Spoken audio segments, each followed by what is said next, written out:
আদিত্য, আমি তোকে ভালোবাসি। কেন আমার ভালোবাসা বুঝতে পারছো না?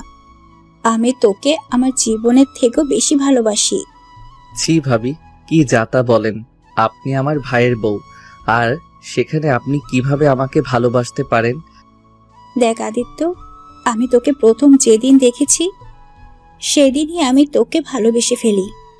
আমি তোকে ছাড়া বাঁচবো না রে। প্লিজ আমার ভালোবাসা গ্রহণ করে নে। প্লিজ ভাবি, বাজে কথা বলবেন না। আমি আপনাকে আমার বড় বোনের চোখে দেখি, আর আপনি কি না! ছি, ভাবতে ঘৃণা হচ্ছে। এখনই আমার রুম থেকে বের হয়ে যান। আদিত্য দেখ, আমাকে গ্রহণ করে নে, না হলে কিন্তু খুব খারাপ হয়ে যাবে। আদিত্য রাগী লুক নিয়ে বলল, উফ, সমস্যা কি আপনার? আমার কথা কি বুঝেন না? আমি আপনাকে ভালোবাসতে পারি না। আপনি আমার বড় ভাইয়ের বউ, আপনি আমার বড় বোনের মতো। প্লিজ ভাবি, আপনার পায়ে ধরি, আমার রুম থেকে চলে যান। আদিত্য দেখ, আমাকে যদি একবার গ্রহণ করস তাহলে তুই যা চাইবি আমি তোকে তাই দিব, এমনকি আমার দেহটাও তোকে দিয়ে দিব। প্লিজ একবার শুধু তোর মনের ভিতরে আমাকে জায়গা দে। আদিত্য রেগে চিৎকার দিয়ে বলতে লাগলো, আমাকে প্লিজ বিরক্ত করবেন না। আরে বাবা, আপনার সমস্যা কি? আপনি কি বাংলা কথা বুঝেন না? এখনই যদি আমার রুম থেকে না যান তাহলে আমি এখনই সবাইকে ডেকে বলে দিব। তুলি তাড়াতাড়ি করে গিয়ে আদিত্যের মুখ চেপে ধরে, খাটের উপরে ধাক্কা দিয়ে নিজের শাড়ির আঁচল বুক থেকে ফেলে দিয়ে বলল, আমি বুঝতে পারছি তুই কি চাস। ওয়েট, তোকে আমি এখনই খুশি করে দিচ্ছি। আদিত্য সাথে সাথে চোখ বন্ধ করে ফেলে আর বলতে লাগলো, ভাবি, বেশি হয়ে যাচ্ছে কিন্তু। আমি কিন্তু আপনার গায়ে হাত তুলতে বাধ্য হব। আমিও তো তাই চাই সোনা, তুমি আমার গায়ে হাত দিয়ে আদর করো। তুলি আদিত্যের কাছে এসেছে, আদিত্যের উপরে উঠতে যাবে। আদিত্য সাথে সাথে ধাক্কা দিয়ে খাট থেকে ওঠে, তুলির গালে ঠাস ঠাস করে থাপ্পড় মেরে দিল। তুলি ব্যথায় চোখ দিয়ে পানি পড়তে লাগলো। তুলির রাগ উঠে গেল। তুলি আদিত্যকে ধাক্কা দিয়ে বলল, তোর এত বড় সাহস আমার গায়ে হাত তোলা! আজ পর্যন্ত আমার ফ্যামিলি কোনোদিন আমাকে একটা ফুলের টোকা দেয় নাই, আর সেখানে তুই কিনা আমাকে মারলি। দেখ আমি তোর কি অবস্থা করি। আরে যান যান, যা ইচ্ছে করেন। আপনাকে যেন আমার রুমের সামনে না দেখি বলে দিলাম। আদিত্য কথাটা বলে ওয়াশরুমে চলে গেল। তুলি ওর ব্লাউজের হাতা ছিঁড়ে ফেললো, দুই হাত ছিঁড়ে সাথে শাড়ি সব খুলে ফেললো। আদিত্য ওয়াশরুম থেকে বের হতেই তুলি চিৎকার দিয়ে বলতে লাগলো, আদিত্য প্লিজ আমাকে ছেড়ে দাও, আমি তোমার বোনের মতো। প্লিজ আমাকে ছেড়ে দাও, আমার এত বড় সর্বনাশ করো না। তুলি যখন চিল্লাচ্ছিল তখন কাজের বুয়া দরজা ধাক্কাতে লাগলো। আদিত্য কিছু বলার আগেই আরো জোরে জোরে বলতে লাগলো, আর এইদিকে কাজের বুয়া সবাইকে ডাকতে চলে যায়। আর আকাশ বলল, ছি ভাবি, কি শুরু করছেন? আর এইসব কি বলেন? দেখেন, এমনিতে আমার আব্বু আমাকে দেখতে পারে না, তার উপরে এমন করেন না। আপনার পায়ে পড়ি। দেখ, আমাকে থাপ্পড় মারছো না? দেখ আমি কি করি। এখনো সময় আছে, আমাকে গ্রহণ করে নে। এটা কখনো সম্ভব না। প্লিজ ভাবি, বোঝার চেষ্টা করেন। ওকে, তাহলে আর কিছু করার নাই। তুলি কথাটা বলেই চিল্লাতে লাগলো, আর দরজার ওই পাশে সবাই ধাক্কাতে লাগলো। আদিত্য কি করবে বুঝতে পারছে না। তুলি আদিত্যকে ধাক্কা দিয়ে ফেলে দিয়ে ফ্লোরের উপরে মাথাটা একদম টেবিলের সাথে লাগে। মাথা কিছুটা কেটে রক্ত পড়তে লাগলো। আর তুলি দরজাটা খুলে সোজা আদিত্য ভাইয়াকে জড়িয়ে ধরে কান্না করতে লাগলো। আদিত্য ভাই সাথে সাথে শার্ট খুলে তুলিকে পরিয়ে দেয়। আদিত্যর আব্বু আর ওর ভাইও দুই চোখ রাগে লাল বর্ণ ধারণ করছে। আদিত্য কিছু বলতে যাবে তার আগেই আদিত্যর আব্বু ওর ভাইয়ের প্যান্টের বেল্ট খুলে আদিত্যকে মারতে লাগলো। আদিত্য ব্যথায় চিৎকার দিতে লাগলো আর বলতে লাগলো, আব্বু, আমি কিছুই করি নাই, সব ভাবির সাজানো নাটক। আব্বু প্লিজ আমাকে বিশ্বাস করো, আমি ভাবির সাথে কিছুই করি নাই। আদিত্য আব্বু সাইফুল চৌধুরী রেগে আরো মারতে লাগলো আর বলতে লাগলো, চুপ বেয়াদব ছেলে, একে তো নিজের মাকে খেয়ে ফেলছোস, আবার নিজের বড় ভাইয়ের বইয়ের সাথে। সি, তোর মতো কোলাঙ্গার ছেলে থাকার চেয়ে না থাকাই ভালো। তুই এখনই এ বাড়ি থেকে বের হয়ে যা, না হলে তোকে আমি মেরে ফেলবো। আব্বু, আমি কিছু করি নাই, ভাবি সব মিথ্যা বলছে। আদিত্যর কোনো কথা শুনলো না। আদিত্যকে আরো মারতে লাগলো। আদিত্য শরীর বেয়ে রক্ত ঝরতে লাগলো। তারপরেও আদিত্যর আপু মারা থামালো না। আদিত্য ভাই ও আদিত্যকে কিল ঘুষি দিতে লাগলো। আদিত্য চিৎকার করে কান্না করতে লাগলো। আদিত্য এক পর্যায়ে সহ্য করতে না পেরে জ্ঞান হারিয়ে ফেললো। তারপর আদিত্যের আপু ভাই মারা বন্ধ করলো না। আদিত্যের ভাবি যখন সহ্য করতে পারলো না তখন দৌড়ে গিয়ে বলল, আব্বু থামেন, ওর শাস্তি ও পাইছে, আর মারেন না। বৌমা, তুমি আমাকে ছেড়ে দাও। ওকে আজ আমি মেরে ফেলবো। এত ভালো একটা মেয়ের ক্ষতি করতে চাইছিল। সি, ওর লজ্জা পাওয়ার দরকার আছে যে ওকে ছোট ভাইয়ের মতো আদর করে, আর সে কিনা তার সাথে আমার ভাবতেও ঘৃণা হচ্ছে। এই ছেলেটাকে কেন আল্লাহ আমার ঘরে পাঠাইছিল? ওর জন্য আমার স্ত্রী আমাদের ছেড়ে চলে গেছে। ওর মতো কোলাঙ্গার ছেলেকে কেন যে আল্লাহ বাঁচিয়ে রাখছে? ও মরে না কেন? এত মানুষ মরে, ও মরে না কেন? আদিত্যের আপু রেগে আর দুইটা বাড়ি মেরে চলে গেল। আদিত্যের ভাই ও ভাবি চলে গেল। আদিত্য মেঝেতে পড়ে আছে। আদিত্যের যখন জ্ঞান ফিরে তখন দেখে ওই মেঝেতে শুয়ে আছে। আদিত্য উঠতে গিয়েও উঠতে পারছিল না, বারবার ব্যর্থ হয়ে যাচ্ছে।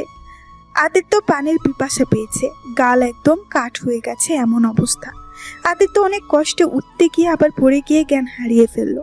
আদিত্য জ্ঞান ফিরতে দেখতে পায় একটা রুম বেডে শুয়ে আছে। আদিত্য বুঝতে বাকি রইল না এটা একটা হসপিটাল। আদিত্য বেড থেকে তাড়াতাড়ি করে উঠতে গিয়েই ব্যথায় কুকড়িয়ে উঠল। আদিত্য অনেক কষ্টে বেড থেকে নেমে যেতে যাবে তখনই আদিত্যর ভাবি এসে বলে, কি করছিস? বেডে শুয়ে থাক, এখন তোকে বাসায় যাওয়া যাবে না, রিলিজ দিলে যেতে পারবি। চুপ, একদম চুপ। আর একটা কথা বলবি না তুই। তোর জন্য আজ আমার এই অবস্থা। তোকে দেখলে আমার ঘৃণা হচ্ছে। তুই আসলে কোনোদিনই ভালো হবি না। আসলে তুই এসবের যোগ্য। এত মার খাইলি, তাও শিক্ষা হলো না। ভালোই করছস আমাকে মেরে। তোর মতো রাক্ষসী মহিলা জীবনে কখনো ভালো হবে না। আদিত্য কথাগুলো বলে হসপিটাল থেকে বের হয়ে সোজা বাসায় গেল। বাসায় যেতেই আদিত্যর আব্বু বলল, কিরে, তুই এখানে কি করস? আর তুই মরস নাই? আদিত্যর আব্বুর কথা শুনে চোখ দিয়ে টপ টপ করে পানি পড়তে লাগলো। আদিত্য চোখ পানি মুছে আর আব্বুর দিকে তাকিয়ে মুস্কি হাসি দিয়ে বলল, আব্বু, আমি মরলে বুঝি তুমি অনেক খুশি হতে, তাই না? দুঃখিত আব্বু, তোমার খুশিটা হতে দিলাম না। আমার মৃত্যু যেদিন হবে তোমাকে জানাবো। চুপ কর, তুই এখান থেকে যা। তোকে দেখলে আমার শরীরের সব রক্ত মাথায় উঠে যায়। এখনই আমার চোখের সামনে থেকে যা। হ্যাঁ, চলে যাব সারা জীবনের মতো। আব্বু, তোমার কাছে আমার কিছু প্রশ্ন ছিল। তাই নাকি? সারা জীবনের মতো চলে যাবি? তার মানে তুই আত্মহত্যা করবি নাকি? শোন, আত্মহত্যা করতে পারবি না। দূরে কোথাও গিয়ে মরে। এইসব পুলিশের ঝামেলা নিতে পারছি না। মরে একটু শান্তি দেই আমাদের। এখানে মরে আরো বিপদে ফেলে দিস না। আদিত্য আর আব্বুর কথাগুলো যেন আদিত্যের বুকে সোজা গেঁথে যাচ্ছে। মনে হচ্ছে কেউ তীর দিয়ে বুকে একদম গেঁথে ফেলছে। আদিত্য অনেক কষ্টে মুখে হাসি টেনে বলল, চিন্তা করো না আব্বু, তোমাদের কোনো ঝামেলা হোক আমি কখনো এমন কাজ করব না। আচ্ছা আব্বু, একটা কথা বলো না, আমার উপরে তোমার এত রাগ কেন? আচ্ছা আব্বু, আমাকে জন্ম দিতে গিয়ে আম্মু মারা গেছে, সেইখানে আমার দোষ দাও। আব্বু, মানুষ কখন মারা যাবে, কখন কি হবে, সব উপর আল্লাহর ইচ্ছে। উনি যখন নিয়ে যাবে তখন তাকে যেতে হবে। সেইখানে আমার হাত কোথায় পেলে? আব্বু, তুমি যে আমাকে এই অভিযোগ দিয়ে আমাকে ছোটবেলা থেকে অবহেলা আর ঘৃণা করো না। আব্বু, সত্যি বলতে তুমি এটা বোকামি করছো। আব্বু, আমি আম্মুর মৃত্যুর জন্য দায়ী না, তুমি আম্মুর মৃত্যুর জন্য দায়ী। তুমি যদি আম্মুকে সময় দিতে আজ এমন হইতো না। সেদিন তোমার জন্য আম্মু সিঁড়ি থেকে পড়ে গেছিল, যার কারণে পেটে ব্যথা পায়। ভাগ্যক্রমে আমি বেঁচে গেলে আম্মু মারা যায়। আব্বু, এখানে আমার দোষটা কোথায়? যাই হোক আব্বু, তোমাকে বোঝানোর ক্ষমতা আমার নাই। তুমি ভালো থেকো, নিজের যত্ন নিও। আর হ্যাঁ আব্বু, আমি ভাবির সাথে কিছুই করি নাই। ধুর, এইসব কেন তোমাকে বলছি? তুমি তো আমাকে বিশ্বাস করো না। তোমাকে বলে উদয় মুখ নষ্ট করা। গুড বাই আব্বু, ভালো থেকো। আদিত্য আরো কিছু বলতে যাবে তার আগে রেগে আদিত্যের আব্বু আদিত্যের গালে ঠাস ঠাস করে থাপ্পড় মেরে দিল। আদিত্য থাপ্পড় খেয়ে গালে হাত দিয়ে মুস্কি হাসি দিল। তারপর নিজের রুমে চলে গেল। রুমে গিয়ে ওর ফোনটা আর ওয়ালেটটা নিয়ে বের হয়ে গেল। শেষবারের মতো বাড়িটা ভালো করে চোখ বুলিয়ে দেখতে লাগলো। তারপর ওর আব্বুর থেকে বিদায় নিয়ে বের হয়ে আসলো। আদিত্য আনমনে হাঁটতে লাগলো রাস্তা দিয়ে, সারা শরীরে ব্যান্ডেজ করা। সবাই আদিত্যকে অদ্ভুতভাবে তাকিয়ে দেখতে লাগলো। আদিত্য একটা গাছের আড়ালে গিয়ে হাত পায়ের ব্যান্ডেজ খুলে ফেলে দিল, শার্টের হাতা দিয়ে পুরো হাত ঢেকে নিল। আদিত্য হাঁটতে লাগলো। আদিত্য হাঁটতে হাঁটতে অনেক দূরে চলে আসছে। আদিত্য ব্রিজের কাছে চলে আসছে। রাতের অন্ধকারে আদিত্য দাঁড়িয়ে আছে ব্রিজের উপরে একা। আদিত্য ভেবে পাচ্ছে না কি করবে। লাফ দিতে গিয়ে ভয় লাগলো। আদিত্য ব্রিজের গ্রিল উপরে উঠে দাঁড়ালো। আদিত্য চোখ বন্ধ করে ওর আব্বুর কথা ভাবতে লাগলো। আদিত্য অতীতগুলো ভাবতে লাগলো, আর দুই চোখ বেয়ে চোখের পানি পড়তে লাগলো। আদিত্য দুই হাত পাখনা মেলার মতো করে দাঁড়িয়ে জোরে চিৎকার করে বলতে লাগলো, এ আল্লাহ, আমি তো বাঁচাতে চাইছিলাম। আল্লাহ, কেন তুমি আমাকে এমন ফ্যামিলিতে জন্ম দিলে? আল্লাহ, আমি কি এত খারাপ যে কারো ভালোবাসা পাওয়ার যোগ্য না? আল্লাহ, তুমি আমাকে ক্ষমা করে দিও। আমি আর এই কষ্ট সহ্য করতে পারছি না, তাই ভুল সিদ্ধান্ত নিতে বাধ্য হয়েছি। আদিত্য যেই লাফ দিতে যাবে তখনই একটা ছেলে লাফ দিয়ে আদিত্যর হাত টেনে ধরে। আদিত্য চোখ খুলে দেখে কেউ ওর হাত ধরে ফেলেছে। আদিত্য কিছু বলার আগেই ছেলেটা বলল, এই আপনি এসব কি করছেন? আমার হাত ধরে উঠে আসেন। কে ভাই আপনি? প্লিজ আমার হাত ছেড়ে দেন, আমি বাঁচতে চাই না, প্লিজ আমাকে ছেড়ে দেন। দুর্বোকা, আত্মহত্যা করলে কি সব সমস্যার সমাধান হয় নাকি? এখনই আমার হাত ধরে উঠে আসেন। দেখেন, আত্মহত্যা মহাপাপ, তাই এই কাজটা করা ঠিক না। দুনিয়ার কষ্ট সহ্য করতে পারছেন না বলে আত্মহত্যা করতে যাচ্ছেন, আর দুনিয়ার পরে যে একটা জীবন আছে সেইটা কি ভুলে গেছেন? তখন ওই কষ্টগুলো সহ্য করতে পারবেন তো? তার থেকেই শুনেন, নামাজ কালাম পড়েন, আল্লাহর উপর ভরসা রাখেন, ইনশাল্লাহ সব একদিন ঠিক হয়ে যাবে। দেখেন, প্লিজ জ্ঞান দিবেন না, যার যার দুঃখ সেই বুঝে। হ্যাঁ, আমার থেকে এটা কেউ ভালো বুঝবে না। দেখেন ভাই, আমি জানি না আপনার কিসের এত দুঃখ, কিসের এত কষ্ট, বাট ভাই, যত দুঃখ কষ্টই হোক, নিজেকে আগে ভালোবাসুন, তারপর অন্য কথা ভাবেন। আগে নিজের পায়ে দাঁড়ান, দেখেন সব ঠিক হয়ে যাবে। ভাই, আপনার মতো আমিও আত্মহত্যা করতে গিয়েছি অনেকবার, বাট দেখেন আজ আমি একটা চাকরি করি, নিজের খাওয়া পড়া চালাতে পারি, কোনো সমস্যা হয় না। জানেন, আমার এই দুনিয়াতে একটা ভাই ছিল, সেও আমাকে ছেড়ে চলে গেছে। এখন আমার স্ত্রী ছাড়া আমার কেউ নাই এই দুনিয়াতে। আমার মা বাবার মুখটাও মনে নাই। আমাদের দুই ভাইকে একা করে রেখে পরপারে পাড়ি জমিয়েছে তারা। ছোটবেলা থেকে সবার লাথি গুঁতা খেয়েই বড় হয়েছি দুই ভাই। সমাজে আমাকে বলা হয় ফুটপাতের বখাটে ছেলে। যার মা বাবা বেঁচে নাই, তারপরেও জীবন যুদ্ধ করে আজ এত দূরে এসেছি। আদিত্য রাকিবের কথা শুনে কিছুটা খারাপ লাগলো। আদিত্য কিছু না বলে উপরে উঠে আসলো। রাকিব আদিত্যকে দেখে বলল, আপনার নাম কি? আমার নাম আদিত্য, আপনার? আমার নাম রাকিব। আপনি কি আমার ছোট ভাই হবেন? ও আচ্ছা, চলেন আমার সাথে। কোথায়? হোটেলে যাব। হোটেলে কেন? জি বলছি, আমি আমার বসের সাথে এসেছি। আমি ড্রাইভিং করি, আমি থাকি সিলেট। এখানে এসেছি বসের অফিসের কাজের জন্য। ও, আমি আপনার সাথে হোটেলে গিয়ে কি করব?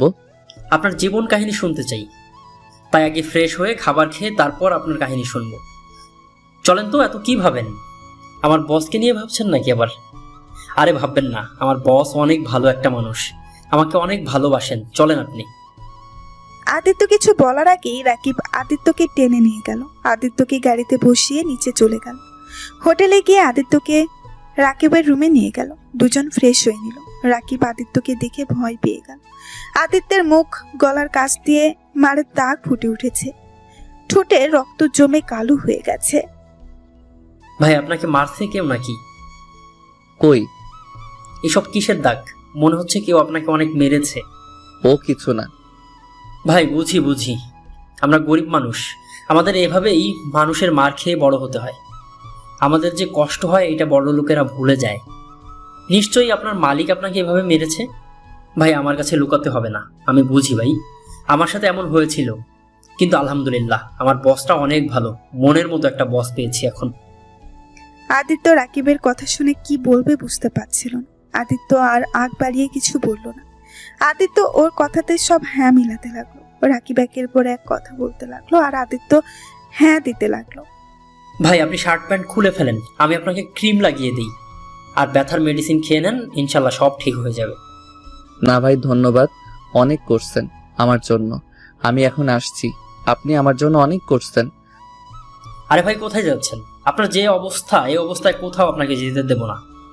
শোনেন, আপনি আগে সুস্থ হলে আমি আপনার একটা কাজের ব্যবস্থা করে দেব, আর বসের সঙ্গে কথা বলে আপনার কাজের ব্যবস্থাটা আমি অবশ্যই করে দেব। হ্যাঁ, আদিত্য কিছুক্ষণ ভেবে বলল, সত্যি আপনি আমাকে কাজ পাওয়াই দিবেন? আপনাকে যে কি বলে ধন্যবাদ দিব।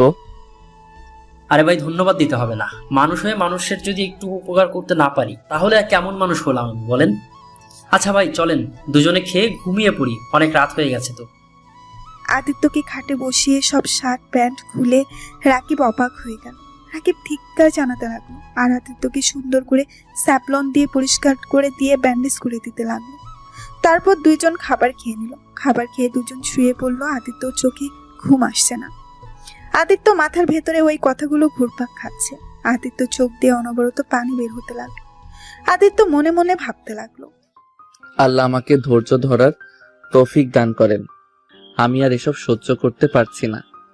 আদিত্য কথাগুলো ভাবতে ভাবতে ঘুমিয়ে গেল। রাকিব আদিত্যকে দেখে বলল, এই তোমার তো শরীরে অনেক জ্বর। শোনো, তুমি শুয়ে থাকো, আমি মেডিসিন নিয়ে আসছি। আর তুমি করে বলছি বলে কি রাগ করছো নাকি? আবার রাগ করো না। না থাক, লাগবে না। আপনি এমনিতে আমার জন্য অনেক করছেন। দেখো তুমি আমার ভাইয়ের মতো, তাই অত কথা বলো না। আমি যা বলি শুনো, চুপচাপ শুয়ে থাকো। আদিত্যকে কিছু বলতে না দিয়ে বাহিরে চলে গেল। আদিত্য খাট থেকে অনেক কষ্টে ওঠে ফ্রেশ হতে চলে গেল। ফ্রেশ হয়ে এসেছে, খাটে শুয়ে পড়ল। রাকিব বাহিরে গিয়ে ওষুধ দিয়ে চলে আসলো। এসে আদিত্যকে খাবার খাইয়ে মেডিসিন দিয়ে দিল। রাকিব চলে যেতে নেবে আদিত্য রাকিবের হাত ধরে। রাকিব কিছু বলার আগে আদিত্য শক্ত করে জড়িয়ে ধরে কান্না করতে বলল, ভাইয়া, আপনি আমার আপন কেউ না হয়ে আমার জন্য এত কিছু করছেন। আর আমার কাছের মানুষগুলো এমন ভালোবাসে আমায় যে আমি ঘরের ভিতরে মরে থাকলেও কেউ আমাকে দেখতে আসতো না। আমার যত্ন নিবে তো দূরের কথা। রাকিব আদিত্যের মাথায় হাত বুলিয়ে দিতে দিতে বলল, ভাই আমার, এভাবে কান্না করো না। আমাকে একবার যখন ভাইয়া বলছো, আজ থেকে তুমি আমার ছোট ভাই। হ্যাঁ, আমার সাধ্য অনুযায়ী তোমাকে ভালো রাখার চেষ্টা করবো, আমি কথা দিলাম। ভাইয়া। আদিত্য ভাইয়া ডাক দিয়ে আরো জোরে শক্ত করে জড়িয়ে ধরল। রাকিব আদিত্যের চোখ মুছে কপালে চুমু দিয়ে আদিত্যকে শুয়ে দিল। এভাবে 5 দিন কেটে গেল। রাকিবের বসের কাজ শেষ, তাই আদিত্যকে বলল, ভাই তুই রেডি হয়ে নে, আমরা আজকে গ্রামে চলে যাব। ওকে ভাইয়া। আদিত্য উঠে গিয়ে ফ্রেশ হয়ে রেডি হতে লাগলো। রাকিব আদিত্যকে শার্ট প্যান্ট সব কিনে দিয়েছে। সেই সব আদিত্য একটা লাগেজে তুলতে লাগলো। আদিত্য এখন মোটামুটি অনেকটা সুস্থ। ওদের গোছানো শেষ হলে দুজন বেরিয়ে যায়। রাকিব ড্রাইভিং করতে লাগলো। আদিত্য রাকিবের পাশে বসে আছে আর রাকিবের বস রায়হান চৌধুরী পেছনে বসে আছে। তা আদিত্য, তুমি এখন অনেক ছোট, তোমার সাথে কথা বলার সময় হয় নাই। তা তুমি কোন ক্লাসে পড়ো? জি স্যার, আমি ইন্টার সেকেন্ড ইয়ারে পড়ি। রায়হান চৌধুরী আর রাকিব অবাক হয়ে আদিত্যের দিকে তাকিয়ে আছে। রায়হান চৌধুরী রাকিবকে বলল, কি বলো, এত ছোট ছেলে ইন্টার সেকেন্ড ইয়ারে? আমি তো ভেবেছিলাম তুমি ক্লাস 10-এ পড়ো। সবাই আমাকে পিচ্ছি ভাবে, আর আমার পড়া এগিয়েছে তাই আর কি। যাক রাকিব, একটা কাজ ভালো করেছো, তোমার ছোট ভাইকে পড়িয়ে। স্যার, আমাকে একটা চাকরি দেওয়া যায় না? ভাইয়া একা একটা সংসার চালায়, আমিও জব করলে ভাইয়ার অনেক সুবিধা হতো। তোকে কাজ করতে হবে না, আমি একাই সংসার চালাতে পারবো। আর আমাদের সংসারে মাত্র 3 জন, তুই, তোর ভাবি আর আমি। আদিত্য তো অবাক হয়ে তাকিয়ে আছে রাকিবের দিকে। রায়হান সাহেব বলল, রাকিব ঠিক বলেছে, তুমি ভালো করে পড়াশোনা শেষ করো, পরে আমি তোমাকে ভালো একটা জবের ব্যবস্থা করে দেব। স্যার, আমাকে তাও একটা জব দিন না, আমি পড়াশোনার পাশে কাজও করতে চাই। প্লিজ প্লিজ ভাইয়া, তুমি না করো না। আরে বলছি না, করতে হবে না, পড়াশোনায় মনোযোগ দে, বুঝলি? আচ্ছা ঠিক আছে, একটা কাজ করতে পারো, আমাদের বাসায় প্রতিদিন বাজার করে দিতে পারো, বাগানে পানি দেবে সময় মতো, আর টুকটাক কাজ করে দিতে পারবে। তাহলে তোমার পড়ার সময়টাও পাবে, তোমার কাজ করাও হবে। ওকে স্যার, ধন্যবাদ।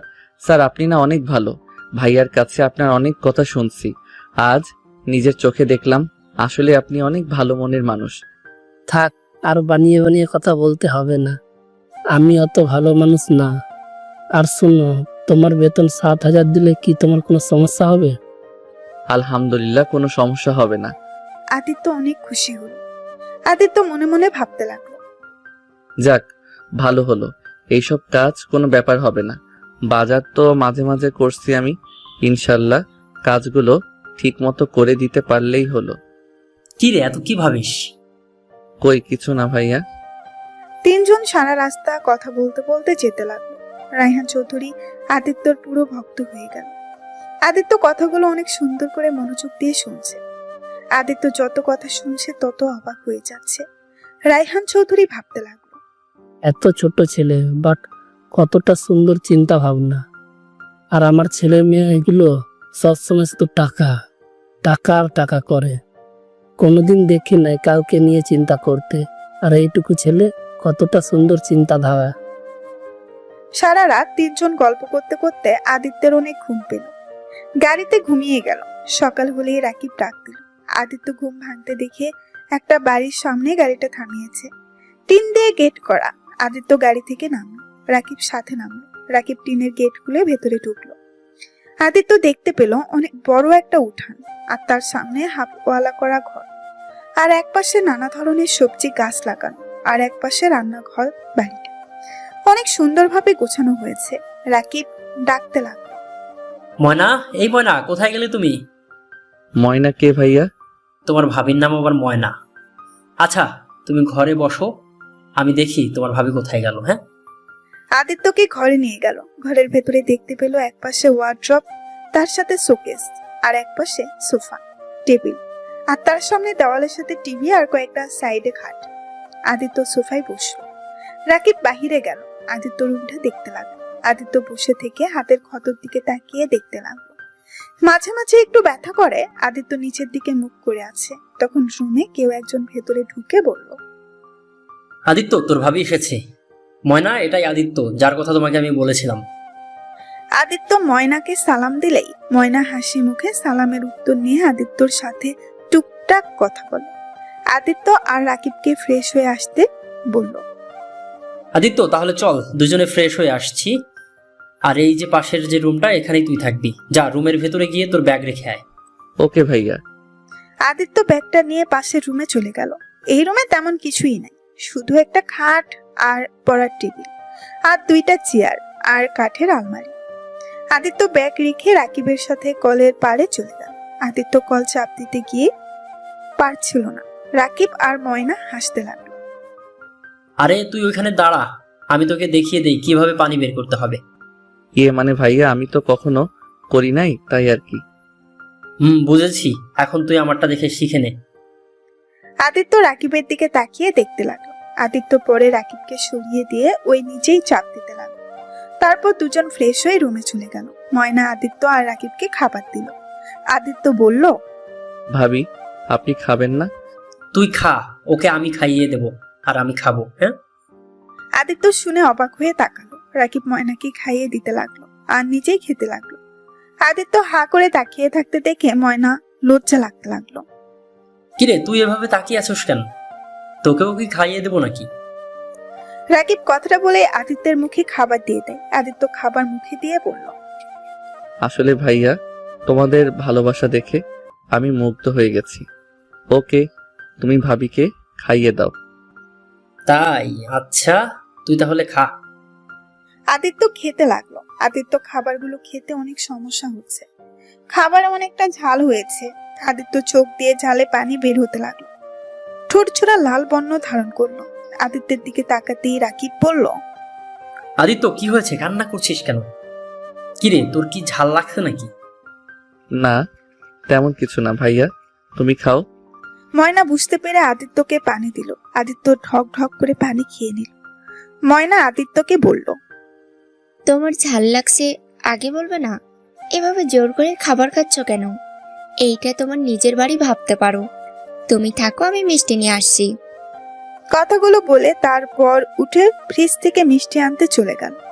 রাকিব আদিত্যের দিকে তাকিয়ে বলল, ঝাল খেতে পারোস না? আমাকে তো আগে বলবি। এভাবে জোর করে কেউ খায় বোকা? তোর ভাবির কথাই আবার কিছু মনে করিস না। হ্যাঁ, আরে না, ভাবির উপরে রাগ করবো কেন ভাইয়া? তুমি আর ভাবি না অনেক ভালো। নে মিষ্টিগুলো খেয়ে নে। আদিত্য মিষ্টি খেতে লাগলো। আচ্ছা, তুমি মিষ্টিগুলো খাও, আমি তোমার জন্য ডিম পোস্ট করে নিয়ে আসছি। ভাবি থাক, এত কষ্ট করতে হবে না, আমি এটা খেতে পারবো। তুমি চুপচাপ বসে থাকো, আমি আসছি। ময়না রান্নাঘরে গেল। আদিত্য মিষ্টি খেয়ে কিছুটা ঝাল কমতেই আদিত্য বাহিরের দিকে তাকিয়ে দেখে ময়না রান্নাঘরে আগুন জ্বালাচ্ছে।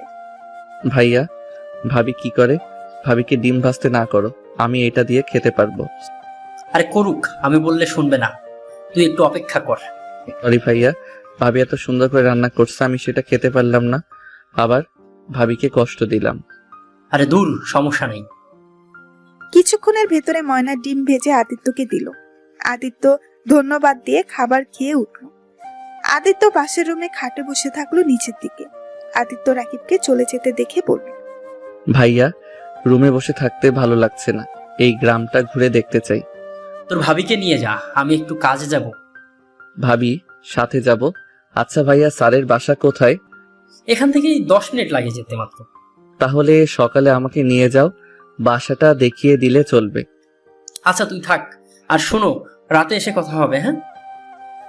রাকিব চলে গেল। আদিত্য বসে আছে। তখন ময়না এসে বলল, আদিত্য, তোমার হয়তো ভালো লাগছে না। আচ্ছা, আমার সাথে চলো, তোমায় সারা গ্রাম ঘুরে দেখাই। আদিত্য ময়নার সাথে বের হল। সারা গ্রাম দুইজন ঘুরল আর সবার সাথে পরিচিত হয়ে নিল। এখন প্রায় মানুষ জানে আদিত্য রাকিবের ভাই।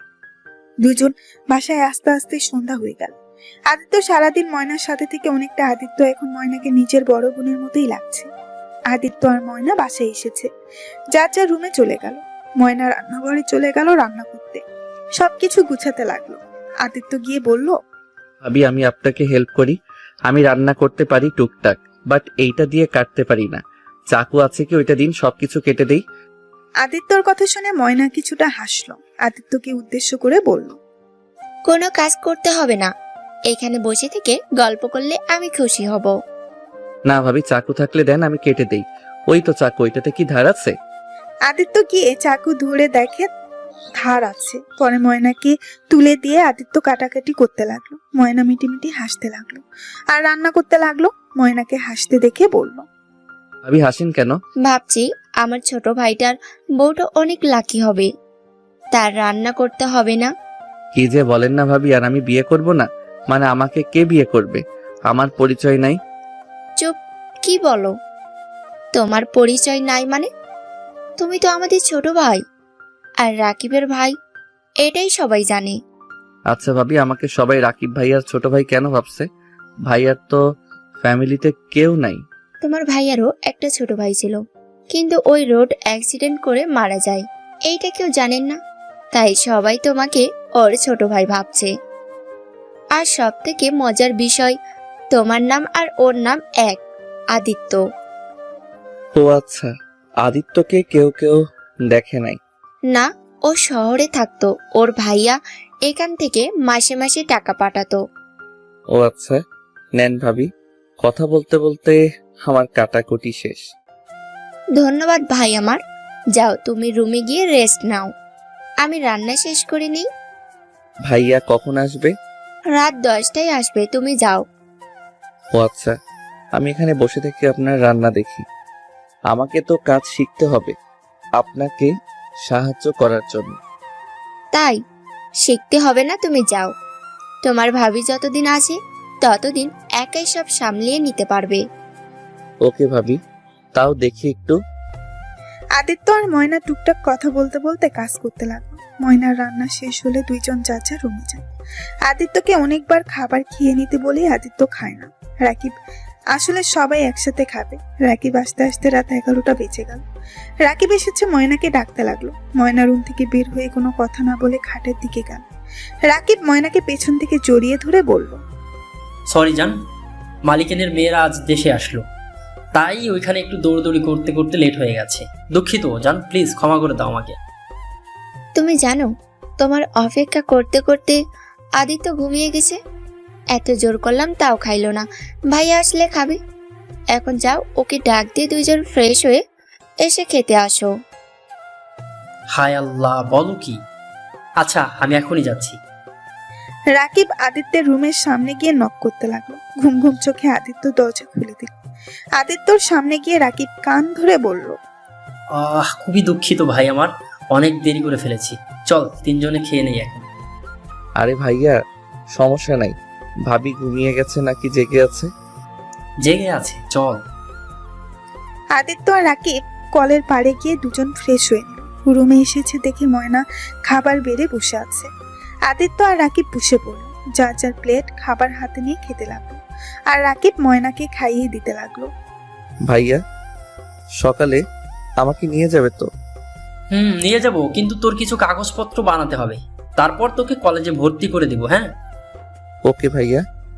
ভাইয়া, আমার জন্য তোমাদের অনেক কষ্ট করতে হচ্ছে। দূর, ছোট ভাইয়ের জন্য কিছু করতে না পারলে বড় ভাই হইলাম কি জন্য? আচ্ছা এইসব কথা বাদ দিয়ে খেয়ে নে এখন। তিনজন খাবার খেয়ে নিল। তারপর আদিত্য নিজের রুমে এসে ঘুমিয়ে পড়ল। সকালে ঘুম ভাঙতে রাকিব ওকে নিয়ে রায়হান সাহেবের বাড়িতে গেল। আদিত্য বাড়িটা দেখে কিছুটা অবাক হল। আদিত্য খুব চেনা লাগছে বাড়িটা, বাট বুঝতে পারছে না এটা কোথায় দেখেছিল। আদিত্য পুরো বাড়ি চারিদিকে ঘুরে ঘুরে দেখতে লাগলো। রাকিব আদিত্যের কাঁধে হাত দিয়ে বলল, কিরে, বাড়িটা দেখে খুব অবাক হলি নাকি? হ্যাঁ, এত সুন্দর বাড়িতে আমি কাজ করব, বিশ্বাস হচ্ছে না। কত বড় বাড়ি। হা, এইটা তো স্যারের বাপের বাড়ি। স্যারের লন্ডনে অনেকগুলো কোম্পানি, অনেকগুলো বাড়ি আছে। আমি 4 মাস পর পর যাই ওই বাড়ি দেখলে, তুই তো একদম খুশিতে মাথা ঘুরে পড়ে যাবি। মানে স্যারের আরো বাড়ি আছে? লন্ডনে বাড়ি থাকতে উনি এখানে কেন থাকে? ওইখানে তার ছেলে মেয়ে, ভাই, আরো অনেক আত্মীয় স্বজন থাকে। আর এখানে শুধু স্যারের স্ত্রী আর তার মা থাকে। এইটা তার বাবার স্মৃতি, তো এই জন্য। ও আচ্ছা। আচ্ছা চল ভিতরে যাই। আর শোন, স্যারের 2টা মেয়ে এসেছে। রাইমা ম্যাম অনেক ভালো, কিন্তু তিশা ম্যাম অনেক রাগী টাইপের। তুই ভুলেও তার সামনে যাবি না, ওকে? আদিত্যের বুকের ভেতরে ধুক করে উঠল তিশা নামটা শুনে। আদিত্য কিছু না বলে রাকিবের সাথে বাসার ভেতরে প্রবেশ করলো। আদিত্যকে দেখে রায়হান চৌধুরী বলল, আরে আদিত্য, যে ভেতরে আসো। তুমি সত্যি এই কাজটা করতে চাও? জি স্যার। আচ্ছা রহমত, তুমি আদিত্যকে নিয়ে যাও, কাজ সব বুঝিয়ে দেও। আর রাকিব, আমাকে বের হতে হবে, চলো। আচ্ছা স্যার চলেন। আর আদিত্য, সাবধানে থাকিস, ছুটি হলে বাসায় চলে যাস। রাকিব আদিত্যের হাতে কয়েকটা টাকা দিয়ে চলে গেল। আদিত্য রহমতের সাথে চলে গেল। রহমত আদিত্যকে সবকিছু বুঝিয়ে দিতে লাগলো। আদিত্য সবকিছু বুঝিয়ে নিয়ে কাজ করতে লাগলো। আদিত্য বাগানে সব গাছে পানি দিতে লাগলো। গাছে পানি দেওয়া শেষ করে আদিত্য গাড়ি ধোয়ার কাজ করতে লাগলো। আদিত্য গাড়ি ধুতে গিয়ে কারোর সাথে লেগে গেল ধাক্কা। আদিত্য নিজেকে সামলাতে না পেরে পা পিছলে সোজা কাদার ভেতরে পড়ে গেল। আদিত্য কাদা মাখা মুখ নিয়ে দাঁড়াতেই আদিত্য চমকে গেল। আদিত্য কিছু বলতে যাবে, তখনই আদিত্যর গালে ঠাস ঠাস করে থাপ্পড় মেরে দিয়ে বলল, ছোট লোকের বাচ্চা, চোখে দেখোস না? আর একটু হলে আমার কি অবস্থা হইতো? বাইরে যাওয়ার মুডটাই নষ্ট করে দিল। আব্বু আসো, তোর চাকরি যদি না খাচ্ছি, আমার নামও তিশানা। সরি ম্যাম, আমি বুঝতে পারি নাই। প্লিজ আমার চাকরিটা খেয়ে দিয়েন না। আমি আজ প্রথম চাকরিতে জয়েন করেছি। প্লিজ ম্যাম, এমনটা করবেন না। আমি আপনার পায়ে ধরে বলছি। আদিত্য তিশার পা ধরতে যাবে, তিশা আদিত্যকে লাথি দিয়ে গাড়ির সাথে ধাক্কা দিয়ে ফেলে দিল। আদিত্য মাথাটা গাড়ির সাথে কপালটা বাড়ি খেয়ে ফুলে গেল। তিশা বিরক্ত ভাব নিয়ে চলে গেল। আদিত্যকে দেখে রহমত দৌড়ে এসেছে আদিত্যকে ধরতে। পানির পাইপটা আদিত্যর দিকে ধরলো। আদিত্যের মুখে শরীরের কাদা পরিষ্কার হয়ে গেল। আদিত্য আবার কাজ করতে লাগলো। কাজ শেষ করে আদিত্যকে বাজারে পাঠিয়ে দিল। আদিত্যর সাথে রহমত গেল। দুইজন বাজার করে নিয়ে আসলো। আদিত্য সারাদিন অনেক ভালো কাজ করলো। কাজ শেষ করে সন্ধ্যায় বাসায় ফিরে যায়। বাসায় যেতেই ময়না দেখলো আদিত্যের কপাল ফুলে আছে। কি ব্যাপার ভাই, তোমার কপাল ফোলা কেন? ও কিছু না ভাবি। ভাইয়া বাসায় আসে নাই? না, আবার মনে হয় বাইরে গেছে। তুমি ফ্রেশ হয়ে আসো, আমি তোমার কপালে বরফ লাগিয়ে দেই। আদিত্য ফ্রেশ হতে চলে গেল। ময়না খাবার নিয়ে এসে আদিত্যকে দিল। খাবারটা খেয়ে নাও, মনে হয় না সারাদিন কিছু খাইছো। প্রথম দিন এত কি কাজ করলে? না খেয়ে কাজ করলে শরীর খারাপ করবে তো। আপনি কিভাবে জানলেন আমি না খেয়ে আছি? তোমার মুখ দেখে বোঝা যাচ্ছে আচ্ছা তুমি খেয়ে নাও, আমি বরফ ধরে থাকি। আপনি তো মনে হয় খাবারই খান নাই। না খেয়েছি, তোমার ভাইয়া আজ বাসায় আসতে পারবে না, তাই নিজে হাতে খেয়েছি। ও আচ্ছা। আদিত্য খাবার খেতে লাগলো আর ময়না আদিত্যের কপালে বরফ লাগিয়ে দিতে লাগলো। খাওয়া শেষ হলে আদিত্য ক্লান্ত হয়ে ঘুমিয়ে যায়। রাতে ঘুম ভাঙলে ময়নার সাথে কিছুক্ষণ গল্প করে হালকা খাবার খেয়ে সারা রাত জেগে থাকে। ঘুম না আসতেই আদিত্য জানালা ফাঁক দিয়ে চাঁদের আলো দেখতে লাগলো। এভাবে কখন সকাল হয়ে গেল বুঝতেই পারে নাই। আদিত্য উঁচু করে এসেছে, মসজিদে চলে গেল। এসেছে দেখে ময়না কুরআন তেলাওয়াত করছে। আদিত্য পাশে বসে শুনতে লাগলো। ভাই কিছু বলবে? না ভাবি, আপনার তেলাওয়াত শুনতে অনেক ভালো লাগছিল। আচ্ছা ভাবি থাকেন, আমি চলে যাই, সকালে অনেক কাজ আছে। খাবার গরম করে দেই, খাবার খেয়ে তারপর যাও। কখন না কখন ছুটি দেয় কে জানে। ওকে ভাবি। ময়না কুরআন রেখে রান্নাঘরে গিয়ে খাবার গরম করে দিল। এত সকাল সকাল খেতে অনেক সমস্যা হলেও আদিত্য খাবার খেয়ে চলে গেল। রায়হান চৌধুরী বাড়িতে গিয়ে গাছে পানি দিয়ে সকল কাজ করতে লাগলো। আদিত্য কাজ শেষ করে বাহির হতে যাবে, তখনই পেছন থেকে তিশা বলল, এই ছেলে শোনো, আমার জামাগুলো একটু আয়রন করে দাও। আচ্ছা ম্যাম, আসছি। আদিত্য তিশার সাথে ওর রুমে গিয়ে ওর জামা কাপড় আয়রন করতে লাগলো। আদিত্য একটা ড্রেস পুড়ে ফেলতেই তিশা রেগে আদিত্যর কাছে এসেছে, ঠাস ঠাস করে থাপ্পড় মারতে লাগলো। আদিত্য নিজেকে সামলাতে না পেরে কারো পায়ের কাছে গিয়ে পড়ল। আদিত্য মাথা উপরের দিকে দেখে রাইমা দাঁড়িয়ে আছে। আদিত্যকে দেখে রাইমা আদিত্যকে তুলে তিশাকে বলে, আদিত্যকে কেন মারলে? তিশা রাগী লুক নিয়ে বলল, মারবো না মানে? এই বদমাইশ ছেলে কি করছে জানিস? আমার জামা আয়রন করতে দিয়েছিলাম আর আমার প্রিয় জামাটা ওই পুইরা ফেলছে। ইচ্ছে করছে ওকে মেরে ফেলি একেবারে। আদিত্যকে আবার মারতে যাবে, তখনই রাইমা বাধা দিয়ে বলল, আফু, এখন যা ফুল করার করে ফেলেছে, এখন ওকে মেরে ফেললে কি তোমার জামা আবার আগের মতন ভালো হবে নাকি? আর আদিত্য, তুমি এখান থেকে যাও, আর পরের বার কাজ করবে মনোযোগ দিয়ে, ওকে? দুঃখিত আপু, আমি বুঝতে পারি নাই, আমি সাবধানে কাজ করছিলাম। এক্ষুনি আমার চোখের সামনে থেকে চলে যা, না হলে তোর কপালে খুব দুঃখ আছে। আমার জামা পুড়িয়ে ফেলে এত দুঃখিত বলা হচ্ছে? আদিত্য আর কিছু না বলে ওইখান থেকে চলে গেল। রাইমা রুম থেকে বের হয়ে গেল। আদিত্য নিচে যেতেই রাইমার আব্বু বলল, আদিত্য শোনো, আমার হাত পা গুলো একটু টিপে দেবে, শরীর কেমন যেন ম্যাচ ম্যাচ করছে। জি স্যার, আমি এখনই দিচ্ছি। আদিত্য তিশার আব্বুর কাছে গিয়ে তিশার আব্বুর হাত পা টিপে দিতে লাগলো। তিশা নিচে এসেছে, বলল, আব্বু, এই ছেলেটাকে আজ তুমি চাকরি থেকে বের করে দিবে। কেন, কি হয়েছে? ওই কি করছে? দুদিন ধরে আমার সাথে যা শুরু করেছে না, তুমি জানো গতকাল আমাকে ধাক্কা দিয়েছিল, আজ আমার প্রিয় জামাটা পুড়িয়ে ফেলেছে। আর থাকলে না জানি কি কি ক্ষতি করে ওই। আদিত্য এসব কি বলছে? আদিত্য মাথা নিচের দিকে তাকিয়ে কান্না করতে করতে বলল, স্যার, আমি ইচ্ছে করে কিছু করি নাই। স্যার প্লিজ আমাকে ক্ষমা করে দেন, আমাকে চাকরি থেকে বের করে দিবেন না। তখন পেছন থেকে রায়হান চৌধুরী মা আদিত্যের প্রশংসা করতে লাগলো আর আদিত্যকে চাকরি থেকে বের করে দিতে না করে দিল। তিশা রেগে ওইখান থেকে চলে গেল। আদিত্য রায়হান চৌধুরীর মাকে এই দুদিনে অনেকটা পটিয়ে ফেলছে। আদিত্য ধন্যবাদ দিয়ে বের হয়ে গেল। বাসায় গিয়ে আদিত্য রাকিবের সাথে বের হল। আদিত্যের সবকিছু কাগজপত্র বানিয়ে নিল। রাকিবকে মোটামুটি সবাই চেনে, যার কারণে বেশি সময় লাগলো না। আদিত্য আর রাকিব সারাদিন কাজ করে বাসায় চলে আসলো। শোন, আগামীকাল তোকে তাহলে কলেজে ভর্তি করে দিব, হ্যাঁ? আর শোন, ভালো করে পড়াশোনা করতে হবে কিন্তু। আমি তো পড়াশোনা করতে পারি নাই, তাই আমি চাই আমার ভাইটা যেন ভালো করে পড়াশোনা করে। ইনশাল্লাহ ভাইয়া, তোমার স্বপ্ন আমি পূর্ণ করব। এই তোমরা যাও, ফ্রেশ হয়ে নাও। খাবার খাবে না নাকি? ভাবি, বাহিরে অনেক কিছু খাইছি, আমার পেটে একদম জায়গা নাই, আপনি আর ভাইয়া খেয়ে নেন। আদিত্য কথাটা বলে রুমে চলে গেল আর রাকিব ময়না খাবার খেয়ে নিল। আদিত্য রুমে শুয়ে থেকে উপরের দিকে তাকিয়ে চোখের পানি ছাড়তে লাগলো। আদিত্য ওর ফ্যামিলির কথা ভাবতে ভাবতে ঘুমিয়ে গেল। সকালে ঘুম থেকে উঠে রাকিব আদিত্য কলেজে চলে গেল। আদিত্যকে ভর্তি করিয়ে দিয়ে চলে আসলো। ভর্তি করতে সময় লাগলো না, কারণ রায়হান চৌধুরী আগে থেকে সব বলে দিয়েছিল। আদিত্য ক্লাস করা শেষ করে বাসায় চলে আসে। আদিত্যকে দেখে ময়না বলল, কি ভাই, প্রথম দিন কলেজে কেমন দিন কাটলো? অনেক ভালো ভাবি, আমার বেশ কিছু ফ্রেন্ড হয়ে গেছে। বাহ, তাহলে তো অনেক ভালো। যাও, ফ্রেশ হয়ে খেয়ে নাও। আমাকে কাজে যেতে হবে, আজ সারাদিন তো যাইনি। খেয়ে তারপর যাও। আদিত্য খাবার খেয়ে বের হয়ে গেল। আদিত্য গিয়ে কাজ করতে লাগলো। আদিত্য তিশার রুমে গিয়ে পরিষ্কার করতে লাগলো। তিশা রুমে এসেছে, বলল,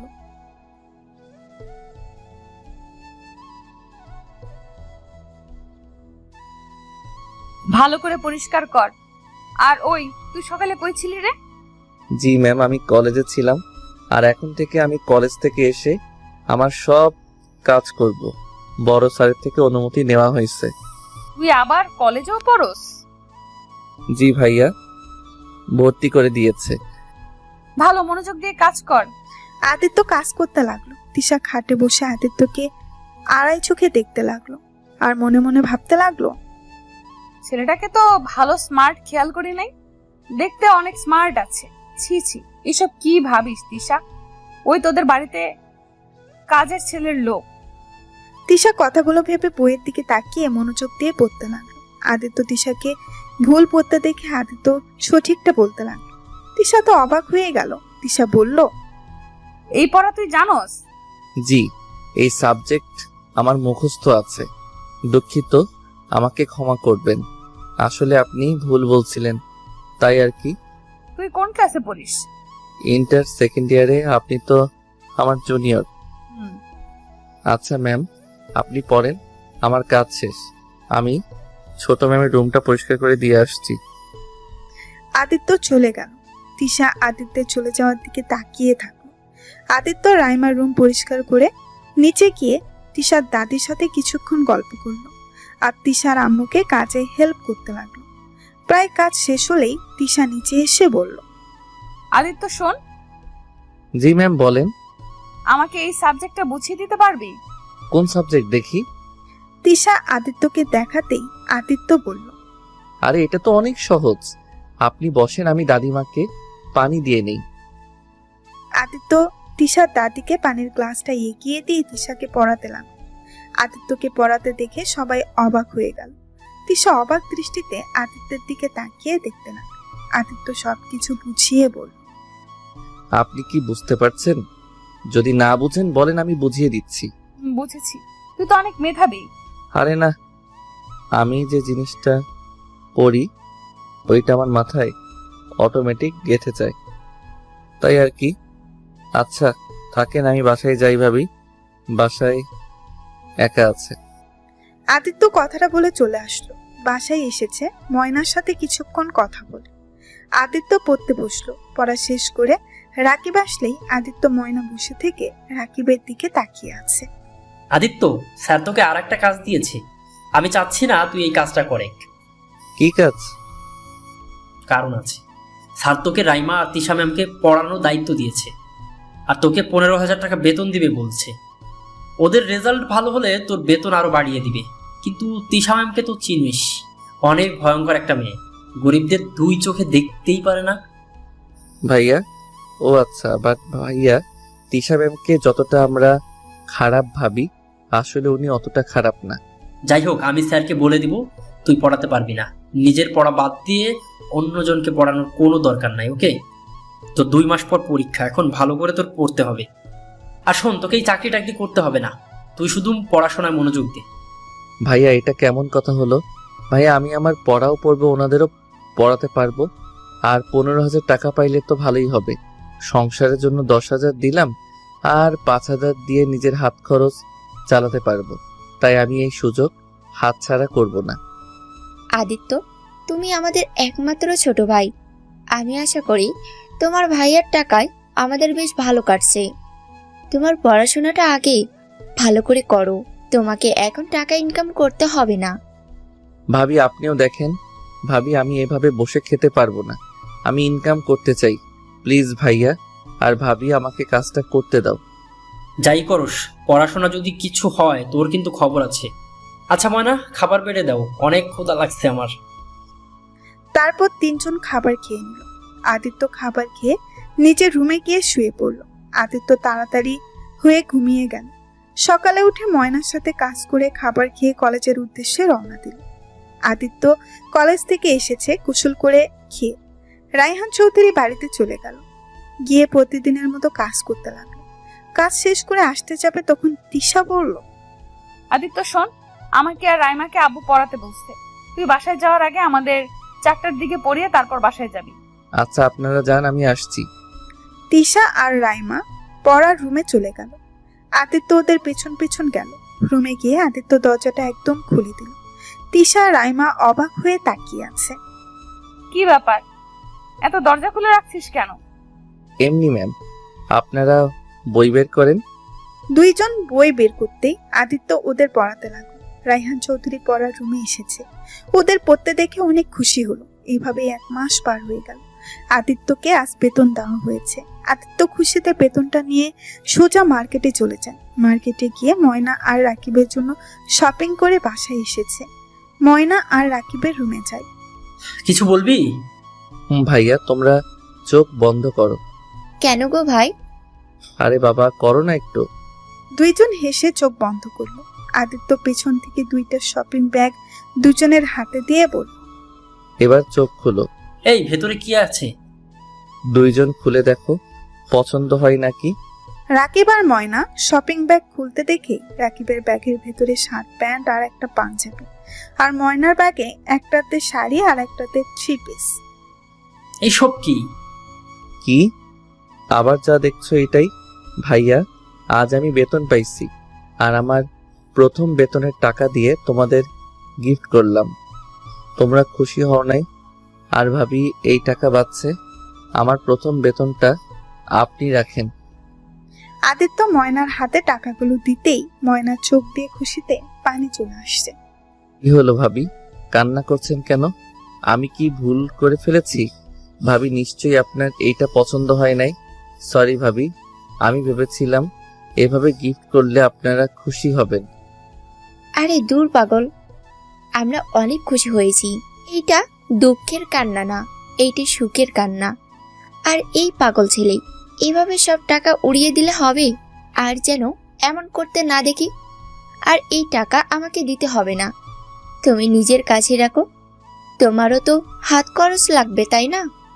সমস্যা নাই, আমার কাছে এমনিতে টাকা আছে। ভাইয়া তো প্রতিদিন আমাকে টাকা দেয়। তোর জন্য একটা সারপ্রাইজ আছে, তো রুমে যা। তাই এখনই যাচ্ছি। আদিত্য রুমে যেতেই টেবিলের উপরে একটা শপিং ব্যাগ দেখল। ব্যাগটা খুলতেই একটা বক্স পেল। আদিত্য বক্স খুলে তো অবাক। আদিত্য তাড়াতাড়ি করে খুলে পেছনের দিকে তাকাতেই রাকিব, কি পছন্দ হয়েছে ফোনটা? আমার সামর্থ্য অনুযায়ী কিনেছি ভাই, কিছু মনে করিস না। আদিত্য খুশিতে চোখের পানি চলে আসলো। আদিত্য রাকিবকে জড়িয়ে ধরে বলল, ভাইয়া এত টাকা খরচ করার কি দরকার ছিল? আমার ফোন ছাড়া এমনিতে অনেক ভালো ছিলাম। হয়েছে, এই যুগে ফোন ছাড়া থাকা যায় নাকি বুকা? আর তোর ফ্রেন্ডদের তো ফোন আছে, তোর ফ্রেন্ডদেরও তো ফোন আছে, তোর নাই। এইটা কেমন দেখায়, তাই না? তাই তোর ভাবি কিছু টাকা জমানো ছিল, সেই টাকা আর আমি কিছু টাকা দিয়ে ওই টাকা দিয়ে কিনে এনেছি এই ফোনটা। আদিত্য একদম অবাক হয়ে গেল। আদিত্য নিজেকে সামলাতে না পেরে রাকিবকে জড়িয়ে ধরে কান্না করতে লাগলো। ভাইয়া ভাবি তোমরা এত ভালো কেন? একটা অপরিচিত ছেলের জন্য এত কেন করছো? কি যাতা বলিস? তুই অপরিচিত কেন হবি? তুই আমার ভাই। যেদিন তুই আমাকে ভাইয়া বলেছিস সেদিন থেকে তুই আমার নিজের ভাই। আর একবার যদি অপরিচিত বলেছিস তাহলে কিন্তু তুই খবর আছে বলে দিলাম। হ্যাঁ, আমাদেরকে কি তুই নিজের মানুষ ভাবিস না এখনো? সরি ভাইয়া, তোমরা ছাড়া এই দুনিয়াতে আমার কেউ নাই। আই লাভ ইউ ভাইয়া এন্ড ভাবি। হয়েছে শোন, তোর ভাবি আজ ভালো মন্দ রান্না করেছে। চল আজ 3 জনে মজা করে খাবার খাবো। ওকে, আমি ফ্রেশ হয়ে নেই। রাকিব ময়না চলে গেল। আদিত্য ওদের চলে যাওয়ার দিকে তাকিয়ে বলতে লাগলো, সত্যি তোমাদের না দেখলে বুঝতাম না এই দুনিয়াতে এত ভালো মানুষ আছে। আমার আব্বু তো আমায় কোনো দিন ভালোবাসে নাই। ভাইয়া আমাকে একটু ভালোবাসলেও দিন শেষে সেও আমাকে ঘৃণা করে। এখন হয়তো নিজের ফ্যামিলির থেকে তো কখনো ভালোবাসা পেলাম না, কিন্তু আজ তোমাদের থেকে যতটা ভালোবাসা পেয়েছি কোনোদিন ভুলবো না ভাইয়া ভাবি। আদিত্য কথাগুলো ভেবে চোখের কোণায় পানিগুলো মুছে ফ্রেশ হয়ে এসেছে। 3জন খেয়ে নিয়ে গল্প করতে লাগলো। বিকেলের দিকে আদিত্য রায়হান চৌধুরীর বাড়িতে গেল, গিয়ে আবার প্রতিদিনের মতো কাজ করতে লাগলো। 4টার দিকে প্রাইভেট পড়াতে লাগলো।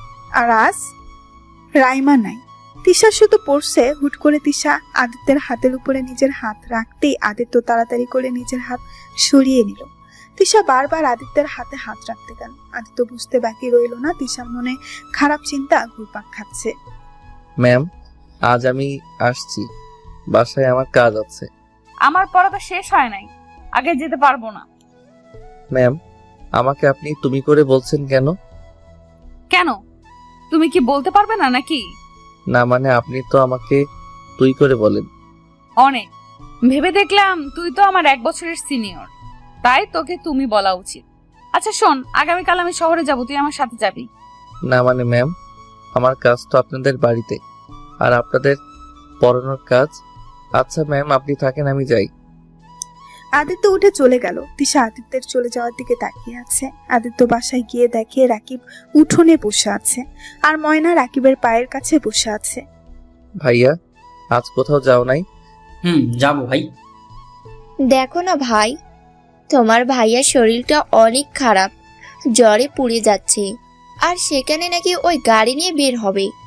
কতবার বোঝাচ্ছি, একটুও শুনছে না। ভাইয়া, তোমার জ্বর আর তুমি গাড়ি নিয়ে বের হবে মানে? তোমাকে কোথাও যেতে হবে না, আমি তোমার হয়ে ড্রাইভিং করব। তুমি বাসায় রেস্ট নাও। কি পাগলের মতো বকছিস? তুই কি ড্রাইভ করতে পারিস? হ্যাঁ, মোটামুটি পারি। তুই কিভাবে পারোস? আমার নিজের তো গাড়ি ছিল, মানে আমি যে আগে যার বাসায় কাজ করতাম ওইখানে তো ড্রাইভিংও শিখেছিলাম। ও আচ্ছা, কিন্তু তুই পারবি তো? হ্যাঁ পারবো, এখন গাড়ির চাবিটা দাও। আদিত্য রাকিবের রুমে গিয়ে চাবিটা নিয়ে গাড়ি নিয়ে রায়হান চৌধুরীর বাড়িতে গেল। বাসায় গিয়ে রায়হান চৌধুরী অবাক হয়ে বলল, কি ব্যাপার আদিত্য, তুমি এখানে কেন? রাকিব কোথায়? আসলে স্যার, ভাইয়া অনেক অসুস্থ, তাই আমি ড্রাইভিং করব। তুমি পারো তো? জি পারি।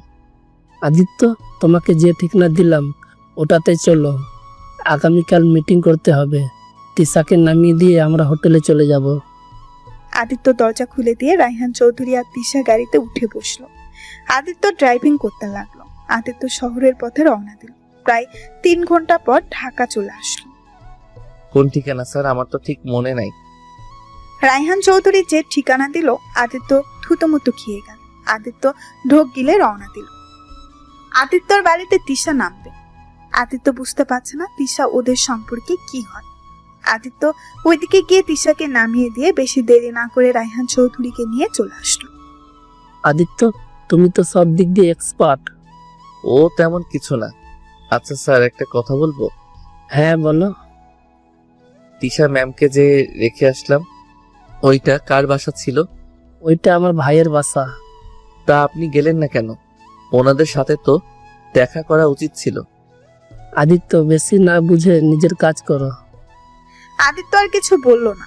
আদিত্য মাথায় ঘুরপাক খেতে লাগলো আর ভাবতে লাগলো, আল্লাহ জানে আমার কোনো ছবি আবার বাড়িতে নাই তো, থাকলে তো আমাকে চিনে ফেলবে না। আব্বু তো অনেক আগে আমার সবকিছু পুড়িয়ে ফেলছিল, আর তো ছবি উঠানো হয় নাই। আদিত্য কথাগুলো ভাবতেই হোটেলের সামনে নেমে যায়। আর দুজনের জন্য 2টা রুম বুকিং করা ছিল। সেখানে গিয়ে দুজন উঠলো। আদিত্য ফ্রেশ হয়ে রাকিবকে ফোন দিল। ভাই, পৌঁছে গেছোস? হ্যাঁ ভাইয়া, কি করো? ভাবি কোথায়? এই তো আমার পাশে, কথা বলবি নাকি? আদিত্য ময়নার সাথে কথা বলতে লাগলো। অনেকক্ষণ কথা বলে ময়না রাকিবের কাছে দিল। আচ্ছা ভাইয়া, একটা কথা বলবে? হ্যাঁ বল। ভাইয়া, সাইফুল চৌধুরীর সাথে রায়হান চৌধুরীর সম্পর্ক কি? ওনারা তো 2 ভাই, কেন কি হয়েছে? কি 2 ভাই মানে? হ্যাঁ 2 ভাই, এত অবাক হচ্ছিস কেন? না কিছু না। আচ্ছা ভাইয়া থাকো, ঘুমাবো। আদিত্য ফোনটা রেখে খাবার খেয়ে ঘুমিয়ে গেল। তিশার ফোন আসলেই আদিত্য রিসিভ করল। আদিত্য কই তুমি? শোনো, আব্বু বলল এখানে আসতে। সাইফুল চাচ্চু অনেক অসুস্থ, তাড়াতাড়ি আব্বু যেন হসপিটালে চলে আসে। আদিত্য কথাটা শুনে থমকে গেল। আদিত্য হাত পা যেন ঠান্ডা হয়ে আসছে। আদিত্য তিশার ডাকে বাস্তবে ফিরে কাঁপা কাঁপা কণ্ঠে বলল, কি হয়েছে ওনার? উফ, এত কথা বলতে পারবো না। তুমি আব্বুকে বলো উনি অ্যাক্সিডেন্ট করেছে, তাড়াতাড়ি আসতে বলো। রাগ অভিমান ভেঙে যেন আসে। চাচ্চুর অবস্থা তো অতটা ভালো না। ওকে আসছি। আদিত্যর ফোনটা কেটে দিতেই চোখ দিয়ে নিজের অজান্তেই পানি গড়িয়ে পড়তে লাগলো। আদিত্য খাটের উপরে ঠাস করে বসে পড়ল। আদিত্য কান্না বন্ধ করে দিয়ে তাড়াতাড়ি চোখ মুছে রায়হান চৌধুরীর রুমে গিয়ে নক করলো। কি হয়েছে?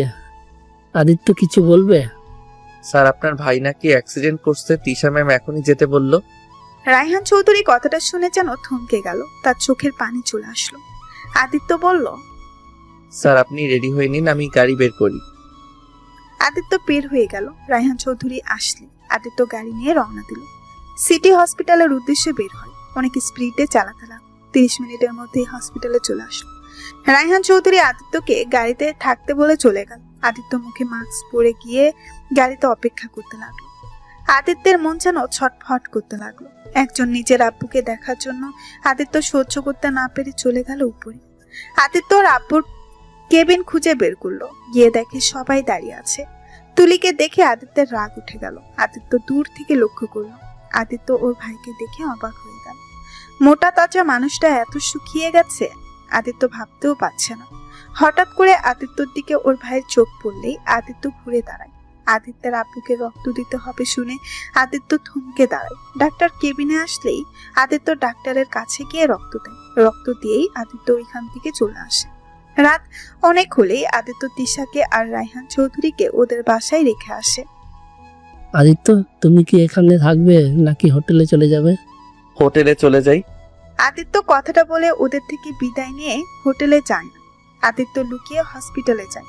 হসপিটালে গিয়ে লুকিয়ে ওর আব্বুর কেবিনে ঢুকে পড়ে। আদিত্য কেবিনে গিয়ে দেখে সাইফুল চৌধুরী বেডে শুয়ে আছে। পানি খাওয়ার গ্লাসটা নিতে গিয়েও পারছে না। সাইফুল চৌধুরী পড়ে যেতে নিবে, সাথে সাথে আদিত্য ধরে ফেলে। আদিত্য সাইফুল চৌধুরীকে ভালো করে শুয়ে দিয়ে পানি ঢেলে দেয়। সাইফুল চৌধুরী পানি খেয়ে বলল, আপনাকে ধন্যবাদ। কে আপনি? আদিত্য কিছু না বলে চলে গেল। আদিত্য বাহির থেকে সাইফুল চৌধুরীকে দেখতে লাগলো। এভাবেই প্রতিদিন আদিত্য রাতে লুকিয়ে দেখতে লাগলো। আদিত্যের সেবায় প্রায় অনেকটাই সুস্থ হয়ে গেছে। সকালে উঠে সাইফুল চৌধুরীকে বাসায় পৌঁছে দিয়ে আদিত্যকে ফোন দেয় রায়হান চৌধুরী। আদিত্য, আমরা বাসায় যাব, তুমি এখনই গাড়ি নিয়ে আসো। জি স্যার, আসছি। আদিত্য দেরি না করে মুখে মাস্ক দিয়ে চলে গেল। আদিত্য রায়হান চৌধুরীকে ফোন দিল। তিশা আর রায়হান চৌধুরীকে সবাই বিদায় দিল। আদিত্য ওদের দেখে ঘুরে বসলো। আদিত্য পেছন থেকে দরজা খুলে দিয়ে রায়হান চৌধুরী বসলো। এই সাইডে তিশাকে বসিয়ে দিয়ে আদিত্য গাড়ি নিয়ে রওনা দিল। আদিত্য ওইখান থেকে যেতে আদিত্য বড় একটা দীর্ঘ নিঃশ্বাস ছেড়ে দিল। আদিত্য সারা রাত ড্রাইভিং করলো। 3 ঘন্টার ভেতরে গ্রামে চলে আসলো। ওদের নামিয়ে দিয়ে আদিত্য বাসায় চলে আসলো। আদিত্য কাউকে কিছু না বলে নিজের রুমে গিয়ে শুয়ে পড়লো। সকালে ময়না আদিত্যের রুমে ঝাড়ু দিতে এসেছে। দেখে আদিত্য ঘুমিয়ে আছে।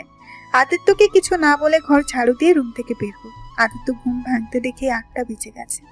আদিত্য তাড়াতাড়ি উঠে ফ্রেশ হয়ে কলেজে চলে যায়। কলেজ থেকে এসেছে, রাকিব ময়নার কাছে গিয়ে বসে বলল, ভাইয়া, তোমার শরীর এখন কেমন আছে? আলহামদুলিল্লাহ ভালো। তুই কখন এসেছিস? রাতে এসেছি 1টার দিকে। তোমরা ঘুমাইছিলে, তাই আর ডাক দেই নাই। ভাবি, আমার অনেক ক্ষুধা লাগছে, খেতে দাও। ওকে দেখছি, ফ্রেশ হয়ে আসো। আদিত্য রুমে গিয়ে ব্যাগটা রেখে ড্রেস পরিবর্তন করে ফ্রেশ হয়ে নিল। ময়না রাকিবের সাথে বসে খাবার খেয়ে রায়হান চৌধুরী বাড়িতে গেল। রায়হান চৌধুরী আদিত্যকে দেখে বলল, আদিত্য, আমার শরীরটা একটু মেসেজ করে দিবে? তোমার হাতে জাদু আছে। দিচ্ছি স্যার। আদিত্য মেসেজার সবকিছু নিয়ে এসেছে। রায়হান চৌধুরী সারা শরীরে মেসেজ করে দিতে লাগলো। মেসেজ শেষ হলে তিশা বলল, আদিত্য আমার সাথে একটু চলো তো। কই যাবে তিশা? আব্বু ফ্রেন্ডদের বাসায় যাব। আদিত্য তো ড্রাইভিং অনেক ভালো পারে, তাই ওকে নিয়ে যেতে চাচ্ছি। ওকে নিয়ে যাও আদিত্য, যাও ওকে নিয়ে। আদিত্য হাত ধুয়ে তিশার গাড়ির চাবি নিয়ে গেল। তিশা পেছনে বসলো। বেশ কিছু দূর যেতেই তিশা বলল, আদিত্য গাড়িটা থামাও। আদিত্য গাড়ি থামাতেই তিশা নেমে আদিত্যের পাশে বসলো। ম্যাম, কি করছেন? আমার পাশে কেন বসছেন? চুপচাপ গাড়ি চালাও, বেশি কথা বলুন। প্লিজ ম্যাম, পিছনে বসেন। এভাবে কেউ দেখলে আপনাদের মান সম্মান যাবে। উফ, চুপ করবে তুমি? যা বলছি তাই করো। আদিত্য আর কিছু বলল না। আদিত্য গাড়ি চালাতে লাগলো। তিশা আদিত্যকে একটা নদীর পাড়ের দিকে নিয়ে যেতে বলল। আদিত্য কিছু বলার সাহস পাইল না, তিশার আগে লোক নিয়ে তাকিয়ে আছে। আদিত্য তিশার কথা মতো নদীর পাড়ে গাড়ি থামালো। আদিত্যের হাত ধরে টেনে গাড়ি থেকে নেমে আদিত্য দাঁড় করিয়ে দিয়ে তিশা বলল, আদিত্য চোখ বন্ধ করে এখানে দাঁড়াও, আমি এক্ষুনি আসছি। চোখ আগে যেন খুলো না, আমি বলা না পর্যন্ত। ম্যাম কি করবেন? যা বলছি ওটাই করো। আদিত্য উপায় না পেয়ে চোখ বন্ধ করে দাঁড়িয়ে থাকলো। তিশা গাড়ির দিক থেকে একটা ফুলের তোড়া নিয়ে এসেছে। আদিত্যের সামনে হাঁটু গেড়ে বসে বলল। চোখটা খোলো। আদিত্য চোখ খুলতেই তিশা বলল, আদিত্য, তোমাকে আমি আমার জীবন সঙ্গী হিসেবে চাই। তুমি কি আমার সারা জীবনের পথ চলার সঙ্গী হবে? আমার ভবিষ্যতের বাচ্চার বাবা হবে কি? Aditya, I really really love you. Tisha খুশিতে চিৎকার করে কথাগুলো বলতে লাগলো। আদিত্য কি বলবে বুঝতে পারছে না। এইসবের মানে কি? আপনি আমার ম্যাম আর আমি আপনার বাড়ির চাকর। আপনার সাথে আমার এইসব যায় না। কেন যায় না? তুমিও মানুষ, আমিও মানুষ। আর আদিত্য, আমি তোমাকে ভালোবাসি। প্লিজ আমার ভালোবাসা গ্রহণ করো। আদিত্য, আমি তোমাকে ছাড়া বাঁচবো না। আদিত্য, কি যাতা আবল তাবল বকছেন? আপনি আমার মালকিন, আপনার সাথে আমার এইসব যায় না। আদিত্য, এক কথা বারবার বলবে না। আমি তোমাকে ভালোবাসি আর তুমিও তো আমাকে ভালোবাসো, তাই না? আদিত্য, তুমি যে আমাকে ভালোবাসো আমি কিন্তু জানি। দেখো, আমার ভালোবাসা গ্রহণ করে নাও।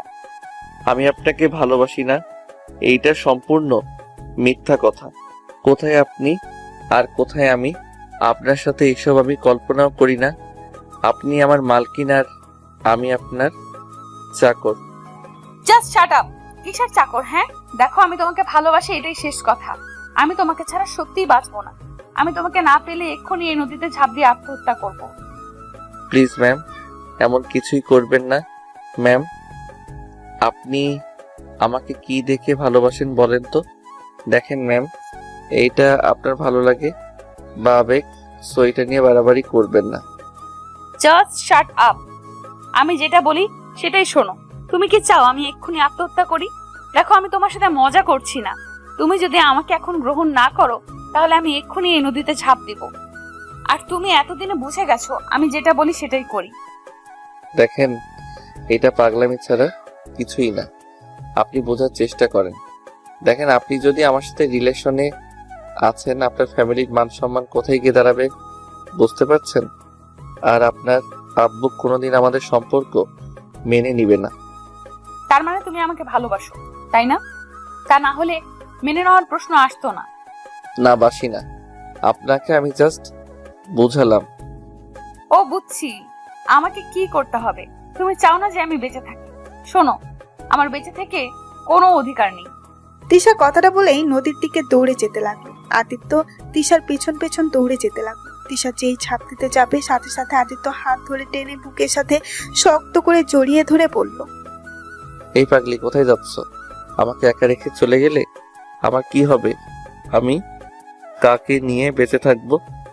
এই পাগলি, তুমি কি বোঝো না আমি তোমাকে কতটা ভালোবাসি? তুমি ছাড়ো আমাকে, আমি বাঁচতে চাই না। আমি মরলে তো সবার ভালো। থাপ্পড় মারবো একটা। আরে পাগলি, আমার কথাটা শোনো। আমি কিছু শুনতে চাই না। I really love you. Tisha কথাটা বলে কান্না করতে লাগলো। আদিত্য তিশার মাথায় হাত বুলিয়ে দিতে দিতে বলল, আই লাভ ইউ টু। এখন কান্না বন্ধ করো। সত্যি ভালোবাসো তো? হ্যাঁ, ভালোবাসি। তোমাকে কখনো বলার সাহস পাই নাই, বাট তুমি যে আমাকে ভালোবাসো এটা আমি বিশ্বাস করতে পারছি না। কিন্তু তিশা, আমাদের এই ভালোবাসাটা কখনো এক হবার নয়। আমাদের ভালোবাসাটা দূর থেকে সুন্দর থাকবে। মানে কি বলছো? ওই পাশে বসি, তারপর বলি। না, এখানে বলো। দেখো তিশা, এটা সত্যি, আমি তোমাকে ভালোবাসি। কিন্তু তিশা, আমি একটা ড্রাইভারের ভাই আর তোমার বাড়িতেও কাজ করে খাই। সেখানে তোমার সাথে আমার যায় না। তোমার আব্বু যদি এটা জানতে পারে তাহলে অনেক কষ্ট পাবে। উনি আমাকে অনেক ভালোবাসা দিয়েছে, আমি ওনার ভালোবাসার সাথে বেইমানি করতে পারবো না। আমার ভালোবাসার চেয়ে কি তোমার কাছে আব্বুর ভালোবাসা বেশি দামি নাকি? হ্যাঁ, অবশ্যই। উনি যদি আমাকে তোমাদের বাসায় চাকরি না দিত তাহলে আজ আমি তোমাকে পেতাম না আর তোমাকে ভালোবাসতাম না। আর তোমার সাথে যদি রিলেশনে যাই, তোমার আব্বু নিশ্চয়ই ভাইয়াকে চাকরি থেকে বের করে দিবে। আর আমার জন্য ভাইয়ার ক্ষতি হোক এটা আমি কোনোদিন মেনে নিতে পারবো না। আমার জীবন চলে গেলেও আমি আমার ভাইয়া ভাবির মনে কষ্ট দিতে পারবো না। আদিত্য, তুমি খালি নিজের স্বার্থটাই দেখলে। আদিত্য, আমি তোমাকে ভালোবাসি, বিশ্বাস করো। আমি তোমাকে ছাড়া বাঁচবো না। আমার মন প্রাণ সব দিয়ে আমি তোমাকে ভালোবাসি। প্রতিটা রাত আমি তোমার কথা ভেবে ঘুমোতে পারি না। পড়ার ফাঁকে ফাঁকে তোমাকে দেখতে আমার ভীষণ ভালো লাগে। তোমাকে না দেখতে পেয়ে যেন দম বন্ধ হয়ে আসে। প্লিজ আদিত্য, আমাকে ফিরিয়ে দিও না। তিশা, এখন তোমার আবেগ কাজ করছে। এই দুনিয়াটা স্বার্থপর দুনিয়া। এখানে কেউ কারোর জন্য মরতে পারে না। তুমি বলছো তুমি আমাকে ছাড়া বাঁচবে না, তা কি করবে? আমাকে না পেলে আত্মহত্যা করবে নাকি? করলে লাভ কি হবে? তিশা, তোমাকে ছাড়া আমি ভালোই থাকবো। কারোর জন্য কারো জীবন থেমে থাকে না। তুমি বিয়েটা করে ফেলো। দেখো, স্বামী সন্তান পেয়ে আমাকে ভুলে যাবে, তখন নিজের সংসার নিয়ে ব্যস্ত হয়ে যাবে। এখন তোমার আবেগ কাজ করছে, বুঝছো? যাই হোক, এসব কথা এখানে থামিয়ে দেওয়া ভালো। তোমার কি মনে হয় আমি তোমাকে ভালোবাসি না? আমি আবেগের বশে আমি এসব করছি? আমি কখন বললাম তুমি আমাকে ভালোবাসো না? আদিত্য, তুমি যখন জানো তারপর কেন আমার সাথে এমন করছো? আদিত্য, আমি তোমাকে স্বামী হিসাবে পেতে চাই, আর কাউকে আমি চাই না। বাজে কথা বলো না। আর 5 দিন পর তোমার বিয়ে হবে, আর এখন এইসব নিয়ে না ভেবে তোমার বিয়ের কথা ভাবো। আমি বিয়ে করব না। আমি আজই আব্বুকে বলে দিব আমি তোমাকে ভালোবাসি। যদি না মেনে নেয় তাহলে আমি আত্মহত্যা করব। তুমি যদি আমাকে ভালোবাসো তাহলে তুমি এমন কিছুই করবে না। দেখো, তোমার আব্বু তোমাকে কোনো খারাপ ছেলের হাতে তুলে দিবে না নিশ্চয়ই। তোমাকে ভালো ছেলে দেখে বিয়ে দিচ্ছে। আমার মতো গরিব ছেলের সাথে কখনো কোনো বাবা বিয়ে দিবে না। আমি এত কিছু জানি না। আমার তোমাকে লাগবে মানে তোমাকে চাই আমি। তিশা কথাগুলো বলে আদিত্যকে জড়িয়ে ধরে কান্না করতে লাগলো। আদিত্য কি বলবে বুঝতে পারছে না। আদিত্য যে তিশাকে ভালোবাসে, আবার মাঝখানে তিশার ফ্যামিলির ভালোবাসা। তিশার ভালোবাসা গ্রহণ করলে ওর ফ্যামিলির সাথে বেইমানি করা হবে, আর ওর ফ্যামিলির ভালোবাসা দেখতে গেলে আদিত্যকে তার নিজের ভালো থাকার কারণটা হারিয়ে ফেলবে। আদিত্য বুঝতে পারছে না কি করবে। আদিত্য 2 চোখ বেয়ে পানি বের হতে লাগলো। আদিত্য ভাবতে লাগলো, ছোট থেকে কারো ভালোবাসা তো পাই নাই, আজ এত ভালোবাসা পাইলাম, আর সেখানে নিজের ভালোবাসার মানুষের হাত ছেড়ে দিতে হবে? কখনোই তো আমি তিশাকে ভালোবাসতে চাই নাই। এ আল্লাহ, আমি কেন ওকে ভালোবেসে ফেললাম? আজ নিজের ফ্যামিলি থাকলে আমি আজ ওকে এভাবে ফিরিয়ে দিতাম না। তিশা, তুমি আমাকে ক্ষমা করে দাও। আমি তোমাকে নিজের করতে চাইলেও পারছি না। আদিত্য তিশাকে ধাক্কা দিয়ে সরিয়ে দিয়ে বলল, ম্যাম, আপনার সাথে কেমন নাটক করলাম। ধুর ম্যাম, আপনাকে ভালোবাসবো আমি? আপনি ভাবলেন কিভাবে? আপনার মতো অহংকারী মেয়েকে নাকি আমি ভালোবাসবো? মজা পেলাম। যেই মেয়ে গরিবকে মানুষ মনে করেন না, আর সেই মানুষকে নাকি আমি ভালোবাসবো শুনে আপনার প্রতি আমার ভালোবাসা আসে না, আপনার প্রতি আমার ঘৃণাটাই আসে। আপনাকে আমি ভালোবাসি না। ওকে? আদিত্যের কথা শুনে তিশা নিজের চোখের পানি ধরে রাখতে পারলো না। তিশা মাথা নিচু করে ফেললো। তিশা কান্না মাখা কণ্ঠে বলল, আদিত্য, আমি আগে অহংকারী ছিলাম মানছি। আদিত্য, আমি তো এখন ভালো হয়ে গেছি, তাই না? আদিত্য, বিশ্বাস করো, তোমাকে ভালোবাসার পর থেকে আমি অনেকটা চেঞ্জ হয়ে গেছি। ম্যাম, নাটক বন্ধ করেন। আপনার মতো মেয়ে আবার নাকি ভালো হবে? শুনেন, এইসব নাটক আমার সামনে করবেন না। আপনাকে আমি ঘৃণা করি, বুঝছেন? আপনার মতো মেয়েকে ভালোবাসা যায় না, শুধু ঘৃণা করা যায়। এখন নিশ্চয়ই আমার চাকরিটা কেড়ে নেবেন। নেন গা, আপনার চাকরির দরকার নাই। আজ আমি আপনাদের চাকরি ছেড়ে দিব। আদিত্য কথাটা বলে গাড়িতে এসে বসলো। তিশা কান্না করতে করতে গাড়িতে এসে বসে। আদিত্য গাড়িটা ছেড়ে দেয়। আদিত্য অনেক কষ্ট হচ্ছে, কিন্তু আদিত্য তিশাকে বুঝতে দিল না। তিশা বাসার সামনে যেতেই চোখের পানি মুছে ফেলে। তিশা আদিত্যকে বলল, চাকরি ছেড়ে দিতে হবে না। আমি তোমাকে জ্বালাবো না। আমার ভুল হয়েছে। আসলে আমাকে ভালোবাসা যায় না, আমাকে শুধু ঘৃণা করা যায়। আমি কারোর ভালোবাসা পাওয়ার যোগ্য না।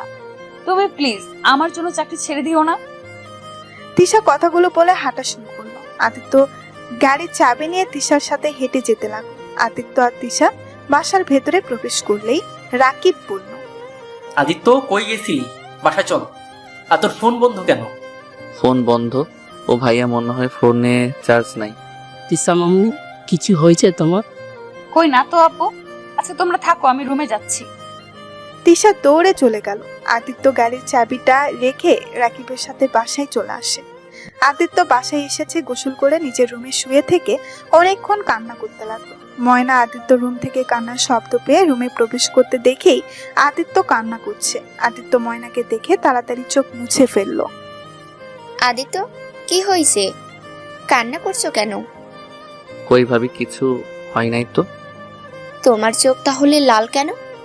আর বলেন না, চোখে কিছু একটা পড়ছে, যার কারণে আর কি। ও আচ্ছা। ময়না আদিত্যর কথাই সন্দেহ হলো, কিন্তু বুঝতে দিল না। আদিত্য রুম থেকে বের হয়ে ময়না রাকিবের সাথে বিষয়টা নিয়ে কথা বলল। রাকিব আদিত্যর কাছে আসলো। আদিত্য সেম কথা বলে কথা এড়িয়ে যায়। আদিত্য বলল, ভাইয়া, আমার এক ফ্রেন্ডের বাসায় যেতে হবে, কিছু নোট নিয়ে আসতে হবে, আমি যাচ্ছি, ওকে? আদিত্য কথাটা বলে বের হয়ে গেল। আদিত্য আর ফ্রেন্ডের বাসায় গিয়ে নোট নিয়ে নিল। কিছুক্ষণ কথা বলে বের হয়ে রায়হান চৌধুরীর কল আসলো। আসসালামু আলাইকুম স্যার। ওয়ালাইকুম সালাম। আদিত্য এখন বাসায় আসতে পারবে? জি স্যার, আসছি। আদিত্য একটা অটো ভ্যানে করে রায়হান চৌধুরীর বাসায় চলে গেল। ড্রয়িং রুমে গিয়ে নোটগুলো ভাঁজ করতে করতে বলল, জি স্যার, বলেন কি জন্য ডাকছিলেন? আদিত্য সামনে তাকাতেই আদিত্য চমকে গেল। সামনে আদিত্যের আপু সাইফুল চৌধুরী, আদিত্যের বড় ভাই বসে আছে। আদিত্যকে কিছু বলতে যাবে তার আগে আদিত্য বলল, স্যার, আমাকে কি কাজ করতে হবে বলেন। তোমার হাতে ওইটা কিসের কাগজ? এইগুলো নোট ফ্রেন্ড থেকে নিয়ে আসলাম, আপনি বলেন কি কাজ করতে হবে, আমি করে দিচ্ছি। ও আচ্ছা, শোনো রাইমা ওর নানুর বাড়ি থেকে আসবে, তাই তুমি ওকে নিয়ে আসো, গাড়ি নিয়ে যাও। আর তোমার ভাইয়াকে অন্য কাজে পাঠিয়ে দিয়েছি। তোমার তিশা ম্যামের তো আর 5 দিন পর বিয়ে, তাই সব কিছু তো সাজাতে হবে, তাই না? জি স্যার, আমি এখনই যাচ্ছি। ও আচ্ছা, ভাবি ফোন দিয়েছে, আমি একটু ফোনটা ধরি। আসসালামু আলাইকুম ভাবি। ওয়ালাইকুম আসসালাম। কই তুমি? এখনো বাসায় আসছো না কেন? ভাবি, আমি তো স্যারের বাসায়। ভাবি, আমাকে রাইমা ম্যামকে নিয়ে আসতে হবে, আপনি খেয়ে নিয়েন। ভাইয়া কাজে লেগে গেছে, বাসায় যেতে পারবে না মনে হয়। সারাদিন না খেয়ে এই কি কাজ কাজ যে করো না। ভাবি, রেগে যাচ্ছেন কেন? আচ্ছা ভাবি, আমি ফোনটা রাখছি, রাইমা ম্যামকে আনতে যাই। আদিত্য কথা বলা শেষ করতেই আদিত্যের আব্বু বলল, আদিত্য, সাইফুল, তুই ওকে চেনস? আসসালামু আলাইকুম স্যার, কেমন আছেন আপনারা? আপনাদের খেয়াল করি নাই। আদিত্যের আব্বু আর ওর ভাইয়ারা কিছু বলতে যাবে তখনই আদিত্য বলল, স্যার, আমি তাহলে আসছি। আদিত্য চলে গেল। আদিত্যর আব্বু রায়হান চৌধুরীর দিকে তাকিয়ে বলল, এই ছেলেটা কে? ওর নাম আদিত্য, আমার ড্রাইভারের ছোট ভাই। অনেক মেধাবী একটা ছেলে, খুব ট্যালেন্টেড একটা ছেলে। যত সুন্দর ব্যবহার তত সুন্দর কাজ কাম করে। ওই তো আমার। বলতে যাবে তখনই রাকিব এসে বলল, আদিত্য, কোথাও যাচ্ছিস? ভাইয়া, রাইমা ম্যামকে নিয়ে আসতে যাব। ও স্যার, আমার তো সব কাজ শেষ, আমি ম্যামকে নিয়ে আসতে যাচ্ছি। আদিত্যকে একটু ছুটি দেন। আরে কেন ভাইয়া, কি বলো? তুমি বাসায় যাও। চুপ, সারাদিন না খেয়ে আছিস, বাসায় গিয়ে খাবার খেয়ে আয়। বলো কি, আদিত্য না খেয়ে আসো কেন? ও ভাইয়া, বেশি কথা বলো না, তুমি বাসায় যাও, তোমার ডিউটি শেষ, আমারটা শুরু।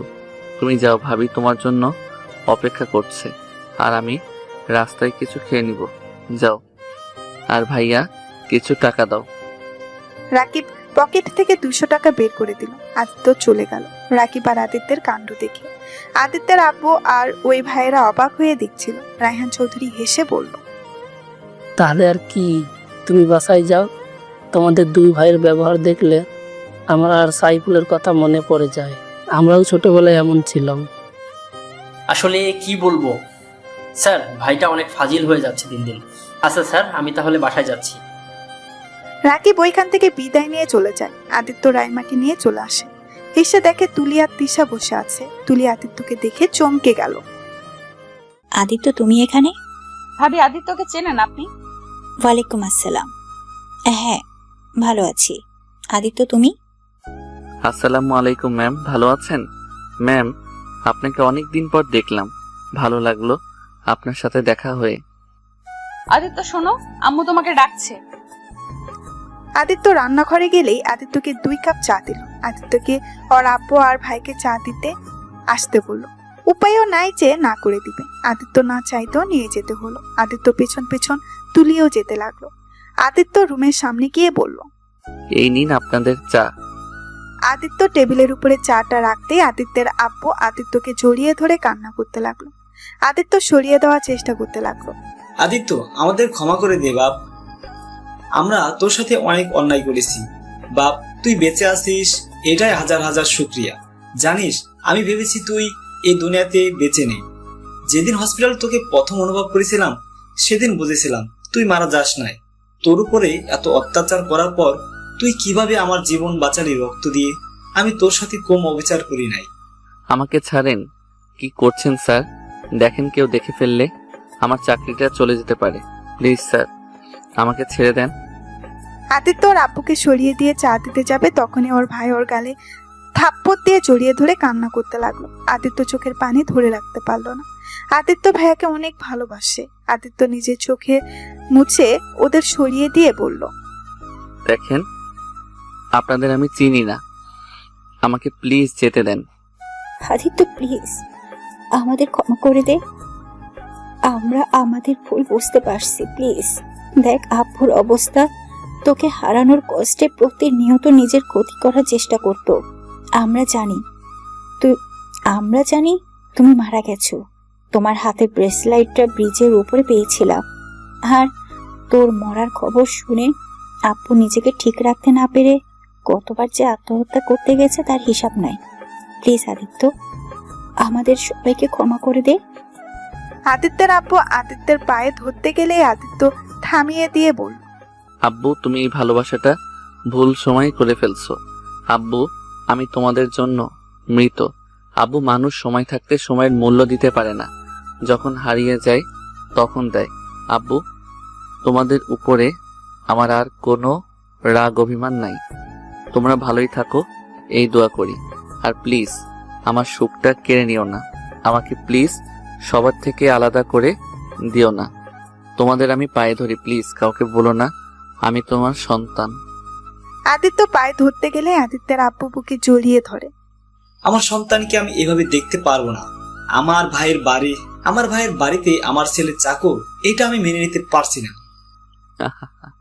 আসলে আব্বু, তোমার বাড়িতে থাকতে হবে। আমি তোমার ছেলে ছিলাম। বাড়িতে কাজ করলে আমি খেতে দিতে, পড়ার সুযোগ দিতে। আর দেখো, যাদের চিনতাম না তারা আমাকে এত ভালোবাসা দিয়েছে যে যা আমার নিজের বাবা ভাইও দেয় নাই। এই জন্য ভালোবাসলে রক্তের সম্পর্ক দরকার হয় না। যাই হোক, আমাকে আমার কাজ করতে দাও। আমার ভাই ভাবিকে নিয়ে আমি অনেক সুখে আছি। আজ এই যে আমাকে দেখছো, এইটা শুধুমাত্র রাকিব ভাইয়ার জন্য আমি বেঁচে আছি। যাই হোক, ভালো থাকো, প্লিজ কাউকে বলো না আর। আদিত্য কথাগুলো বলে রুম থেকে বের হয়ে গেল। আদিত্য নিচে যেতেই তিশাকে দেখতে পেল। তিশা টিভির দিকে তাকিয়ে আছে। আদিত্য তিশার দিকে কয়েক মিনিট তাকিয়ে রায়হান চৌধুরী থেকে বিদায় নিয়ে চলে গেল। আদিত্য বাসায় গিয়ে রাকিবকে শক্ত করে জড়িয়ে ধরল। ভাই, কি হয়েছে? ভাইয়া, আমার না অনেক কষ্ট হচ্ছে। কি হয়েছে তোর? না, কিছু না। আদিত্য রুমে গিয়ে দরজা লাগিয়ে দিল। জানালার পাশে বসে আকাশের দিকে তাকিয়ে চোখের পানি ছেড়ে দিতে লাগলো। আদিত্যর বুকটা ফেটে যাচ্ছে। তিশার বিয়ে আর 5 দিন বাকি। আদিত্য বুঝতে পারছে না কি করবে। 4 দিন পর আদিত্য স্টেজ সাজানোর কাছে দাঁড়িয়ে থেকে সব কাজ দেখতে লাগলো।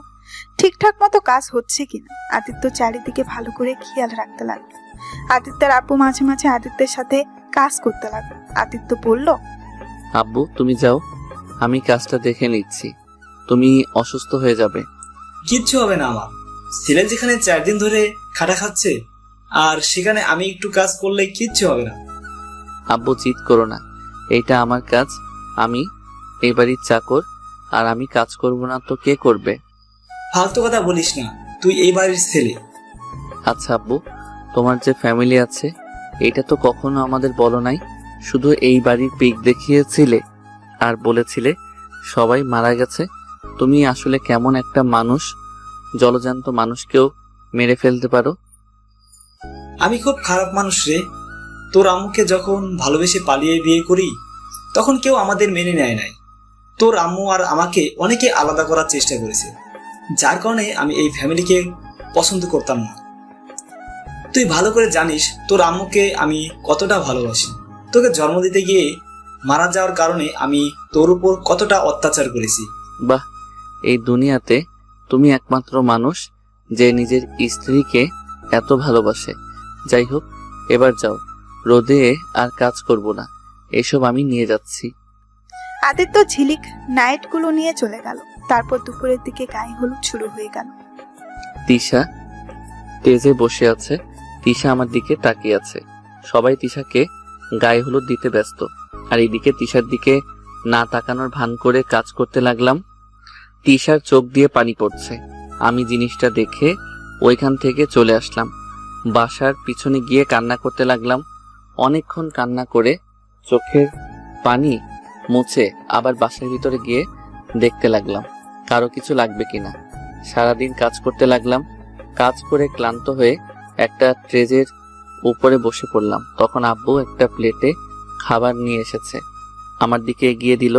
আব্বু, এসব কি? কেউ দেখে ফেলবে। কেউ দেখবে না, সবাই যার যার কাজে ব্যস্ত, আর কিছুজন ছাদে আড্ডা দেয়। সারাদিন তো কিছুই খাস নাই। আব্বু, আমি খেতে পারবো না। ওইদিকে ভাইয়াও সারাদিন না খেয়ে কাজ করছে, আমরা দুই ভাই একসাথে খাবো।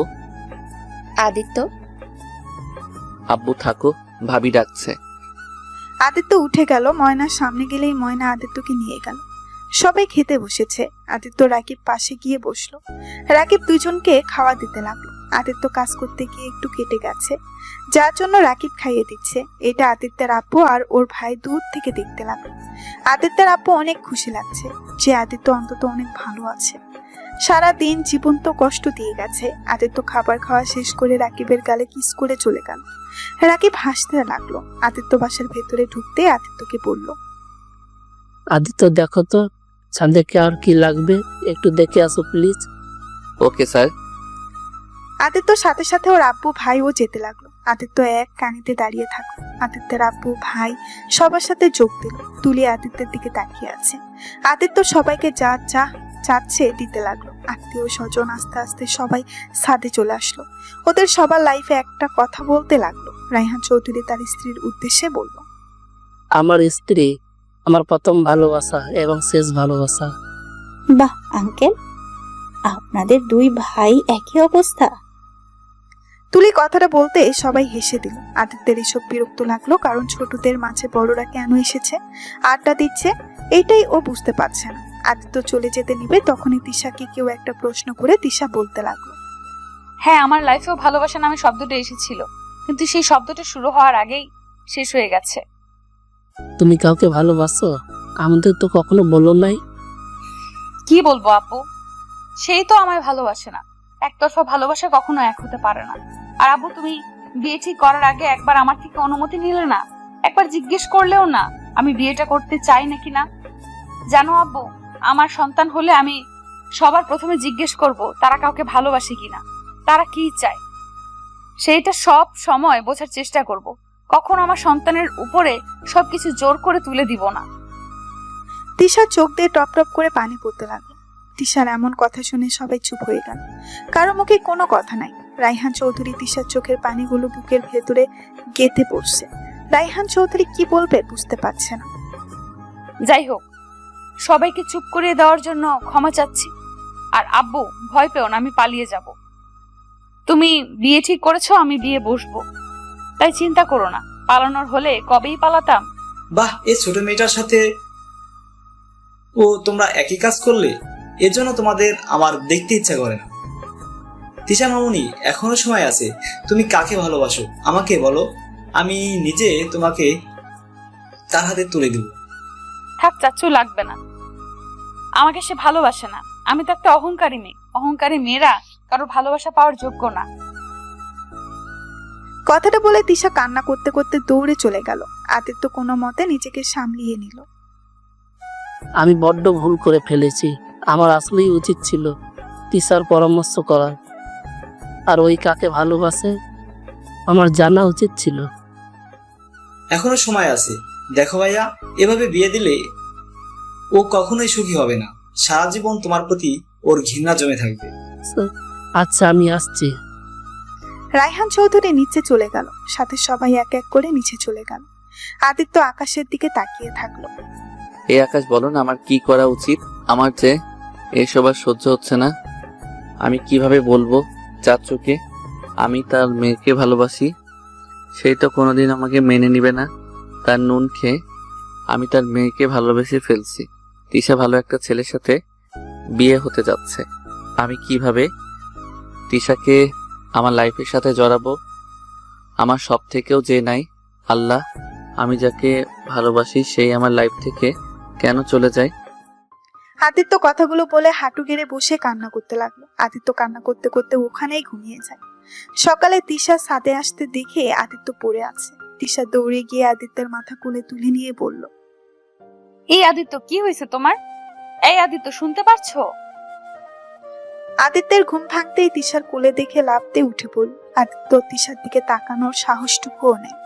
আদিত্য ওখান থেকে চলে যেতে নিল। আদিত্য, একটা কথা বলবো? বলেন। আর মাত্র এই দিনটাই, তারপর তো অন্যের ঘরের বউ হয়ে যাব। আদিত্য, আমার লাস্টবারের মতো একটা কথা শুনবে না? বলেন, শোনার মতো হলে শুনবো। চিলেকোঠের ভেতরে একটু আসবে? তোমার কোলে একটু লাস্টবারের মতো মাথা রেখে ঘুমাতে চাই। মানে ঠিক বুঝতে পারলাম না। বুঝতে হবে না, তুমি প্লিজ একবার তোমার কোলে শুইতে দাও। আমি আর কোনো দিন তোমায় কোনো কিছুতে আবদার করব না। ওকে, বাট বেশিক্ষণ পারবো না, কারণ আমার কাজ আছে। ওকে, 5 মিনিট থাকলেই চলবে। আদিত্য চিলেকোঠার ভেতরে গেলেই তিশা গেল। আদিত্য খাটের উপরে বসতেই তিশা ছোট্ট বাচ্চাদের মতো মাথা দিয়ে শুয়ে পড়ল। তিশা শুয়ে থেকে আদিত্যকে বলল, একটু কপালে চুমু দিয়ে মাথায় হাত বুলিয়ে দাও না একটু। পারবো না, শুয়ে থাকতে চাইছেন থাকেন। তিশা লক্ষ্মী মেয়ের মতো শুয়ে আছে। তিশার চোখের পানিতে আদিত্যের প্যান্ট ভিজে যেতে লাগলো। আদিত্য নিজের অজান্তেই তিশার মাথায় হাত বুলিয়ে দিতে লাগলো। আদিত্য চোখের এক ফোঁটা চোখের পানি পড়তে যাবে, সাথে সাথে তিশা হাত ধরে বলল, আমি তো চলেই যাচ্ছি তোমাকে ছেড়ে। তুমি তো খুশি তাই না? এই চোখের পানিটা কখনো পড়তে দিও না। এই চোখের পানিটা পড়লে আমার অনেক কষ্ট হয়। আচ্ছা চলে যাও, 5 মিনিট হয়ে গেছে। আদিত্য চলে যেতে নিলেই তিশা পেছন থেকে জড়িয়ে ধরে কান্না করতে লাগলো। আদিত্য চোখ বন্ধ করে ফেললো। আদিত্য তিশার হাত সরিয়ে দিয়ে নিচে চলে গেল। আদিত্য সবার সাথে হাসি মুখে আবার সব দিকে দেখাশোনা করতে লাগলো। 7টার দিকে বরের গাড়ি চলে আসলো। সবাই আনন্দ করছে, বর এসেছে বলে সবাই হই হুল্লোড় করতে লাগলো। আদিত্য এইদিকে কাজ নিয়ে পড়ে আছে। 8টার দিকে বিয়ে পড়াতে লাগলো। আদিত্য এক পাশে দাঁড়িয়ে তাকিয়ে আছে। তিশা আদিত্যর দিকে তাকিয়ে আছে। তিশাকে সাইন করতে বললেই তিশা সাইন করে না। তিশা আদিত্যর দিকে তাকাতেই আদিত্য মিষ্টি করে হাসি দেয়। তিশা কিন্তু এক নজরে তাকিয়ে আছে। আদিত্যের বিষয়টা ভালো ঠেকলো না। আদিত্যের মনে পড়ে গেল সাদের কথা। আদিত্য দৌড়ে সবাইকে ধাক্কা দিয়ে সরিয়ে তিশার কাছে গিয়ে ধরতেই সবাই অবাক হয়ে তাকাল। আদিত্য চোখের পানি ছেড়ে দিয়ে বলল, তিশা। তিশার চোখ দিয়ে এক ফোঁটা পানি টপ করে পড়ল। তিশা বলল, ভালো থেকো আদিত্য, তোমাকে তো পেলাম না, তাই এই দুনিয়াতে বেঁচে থাকারও কোনো অধিকার আমার নেই। না না তিশা, এমন ভাবে বলো না। তোমার কিছু হবে না, আমি তোমার কিছু হতে দিব না। তিশা আদিত্যের বুকে ঢুলে পড়ল। তিশার মুখ দিয়ে ফেনা বের হতে লাগলো। পুরো বাড়ি হইচই শুরু হয়ে গেল। আদিত্য তিশাকে কোলে তুলে বলল, তিশা তোমার কিছু হবে না। তিশা ভাইয়া, গাড়ি প্লিজ, গাড়ি বের করো। ভাইয়া ওর কিছু হলে আমি বাঁচবো না ভাইয়া। আমি এখনই বের করছি। রাকিব দৌড়ে গাড়িতে উঠলো। আদিত্য তিশাকে কোলে শুয়ে দিল। তাড়াতাড়ি করে হসপিটালে নিয়ে গেল। তিশাকে নিয়ে সোজা ডাক্তার কেবিনে চলে গেল। আদিত্য রাকিবকে জড়িয়ে ধরে কান্না করতে লাগলো। তিশার আব্বু আম্মু, আদিত্যর আব্বু, ভাই, ভাবি, ময়না চলে এসেছে। আদিত্যের আব্বু ওর কাঁধে হাত রাখতেই আদিত্য ওর আব্বুকে জড়িয়ে ধরে বলল, আব্বু, আমার সাথে কেন এমন হয়? আব্বু, আমি যাকে ভালোবাসি সেই জিনিসটা কেন আমার থেকে দূরে চলে যায়? কখনো মায়ের ভালোবাসা পাই নাই। মায়ের ভালোবাসা, বাবার ভালোবাসা কি সেটাও জানি না। আর যখনই একজনের ভালোবাসা পেলাম তখন তাকে দূরে সরিয়ে দিলাম। আব্বু, আমার খুব কষ্ট হচ্ছে আব্বু। আব্বু, আমি আর নিতে পারছি না আব্বু। আব্বু, আমি তিশাকে ছাড়া বাঁচবো না আব্বু। আদিত্য কান্নায় ভেঙে পড়লো। আদিত্যর কান্না দেখে ওইখানকার সবাই কান্না করতে লাগলো। আদিত্যর আব্বু বলল, তুই শান্ত হ, তিশার কিচ্ছু হবে না। আর তুই তিশাকে ভালোবাসিস? আমাকে কেন আগে বলস নাই? বললে তো আজ এমন হতো না। কি বলতাম আব্বু? যার নুন খেয়েছি তার সাথে বেইমানি করতাম কিভাবে? আমি সত্যি বুঝতে পারিনি তিশা আমাকে সত্যি এতটা ভালোবাসে। আদিত্যকে ধরে ঠাস ঠাস করে থাপ্পড় মেরে দিল রাইহান চৌধুরী আর কলার ধরে বলল, তুমি তিশাকে ভালোবাসো? একবার কি আমাদেরকে বলতে পারতে না? আমি তোমাকে বিশ্বাস করি এবং ভালোবাসি, আর তুমি আমার বিশ্বাস ভালোবাসার এই মূল্য দিলে? ছোট লোকের বাচ্চা হয়ে আমার মেয়ের দিকে হাত বাড়াস? তোকে আমি মেরে ফেলবো। আদিত্যকে রাইহান চৌধুরী মারতে লাগলো। তখনই রাকিব দৌড়ে এসে রাইহান চৌধুরীর পায়ে ধরে বলল, স্যার আমার ভাইকে ক্ষমা করে দেন, আমার ভাই ভুল করে ফেলেছে। রাইহান চৌধুরী রাকিবকে লাথি দিয়ে ফেলে দিল। আদিত্যের রাগ উঠে যায়। আদিত্যের চোখ দুটো লাল বর্ণ ধারণ করলো। রাইহান চৌধুরী আদিত্যকে বলল, সব নষ্টের মূল তোর ভাইকে এসব তুই শিখাইছস, তাই না? আমার মেয়ের সাথে প্রেম করলে আমার সব সম্পদ তোরা দুই ভাই মিলে আমার আয়েস কাটিয়ে দিতে পারোস, তাই না? কথাটা বলে রাকিবের কলার ধরে যেই মারতে যাবে, সাথে সাথে আদিত্য রাইহান চৌধুরীর হাত ধরে ফেলে। খবরদার, আমার ভাইয়ের গায়ে একটা ফুলের টোকা দিলে খুব খারাপ হয়ে যাবে। আমার ভাই এসব জানতো না, আর আমার ভাই একজন সৎ এবং ভালো মানুষ। আমার ভাইকে নিয়ে কথা বলার আগে আপনার দুইবার ভেবে কথা বলা উচিত ছিল। আদিত্য, বেয়াদবি হয়ে যাচ্ছে কিন্তু। উনি তোমার চাচ্চু হয়, ভুলে যেও না। আরে থামো তো, তোমাকে আমি নিজের বাবা হিসেবে ঘৃণা করি, আর সেখানে তোমার ভাইকে আমার সম্মান করতে হবে নাকি? তোমার ভাইকে বলে দাও আমার ভাইকে নিয়ে উল্টাপাল্টা কথা না বলতে। এসব কি আদিত্য? ভাইয়া কিছু না, ভাইয়া আর ভাবি আপনারা বাসায় যান, আমি আমার বউকে নিয়ে আসছি। ওই তো ডাক্তার। আদিত্য ডাক্তারের কাছে যেতেই শুনতে পেল তিশা এখন একদম ঠিক আছে। আদিত্য দৌড়ে কেবিনের ভেতরে চলে গেল। তিশা শুয়ে আছে, আদিত্য তিশার পাশে বসলো। আমি এখানে কেন? কেন, কোথায় থাকার কথা ছিল শুনি? তোমাকে না থাপ্পড় মেরে একদম গালটা লাল করে দিতে ইচ্ছে করছে। তুমি আমাকে মারবে, তার থেকে মরে যাচ্ছিলাম, সেটাই তো ভালো ছিল। চুপ, আর একটু হলে কি হয়ে যেত? ওই তোমার মাথায় কি সমস্যা আছে? একটা গরিব ছেলের জন্য নিজের জীবন দিতে গেছিলে। নিজের মা বাবার ভালোবাসা কাছে কি এই ভালোবাসা বড় হলো নাকি? বোকা মেয়ে। বাবা মা সন্তানের ভালো কেন বোঝে না? যদি সন্তানকে বুঝতে পারতো তাহলে আমার মতো হাজার হাজার ছেলে মেয়ের আত্মহত্যার পথ বেছে নিতে হইতো না। হইছে, অনেক বলছেন, এখন চলেন। কোথায় যাব? কোথায় আবার? আমাদের টিনের ঘরে। থাকতে পারবেন না আমার সাথে আমাদের টিনের ঘরেতে? হ্যাঁ থাকতে পারবো, যদি তোমার বুকে আমার জায়গা দাও। তুমি পাশে থাকলে আমি টিন কেন, ভাঙা ঘরে থাকতেও সমস্যা নেই। দরজার কাছে সবাই দাঁড়িয়ে আদিত্য আর তিশার কথা শুনছিল। ময়না আদিত্যর কাছে এসে দাঁড়ালো। ভাবি আপনারা জান নাই? যাব। আগে আমার ছোট ভাইয়ের বউকে নিয়ে যাব। তিশা ম্যাম, আপনার আমাদের সাথে থাকতে কোনো সমস্যা হবে না তো? না ভাবি, আর আমাকে ম্যাম বলছেন কেন? আমি তো আপনার ছোট বোন হই।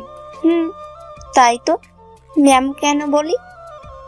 রাকিব খুশি হয়ে রায়হান চৌধুরীর হাতে গাড়ির চাবি দিয়ে বলল, স্যার আমাকে আপনি অনেক ভালোবাসা দিয়েছেন, আমাকে অনেক সাহায্য করেছেন, আমাকে পারলে ক্ষমা করে দিয়েন। আমাকে বেঈমান ভাববেন না, আমি আপনার ছোট ভাইয়ের কাছে অসহায়।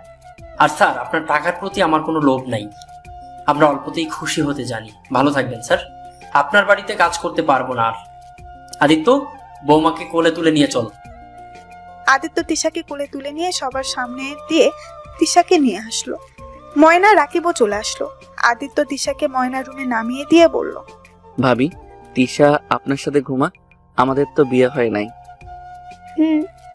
আচ্ছা, তুমি তিশার কাছে থাকো, আমি রান্না করি।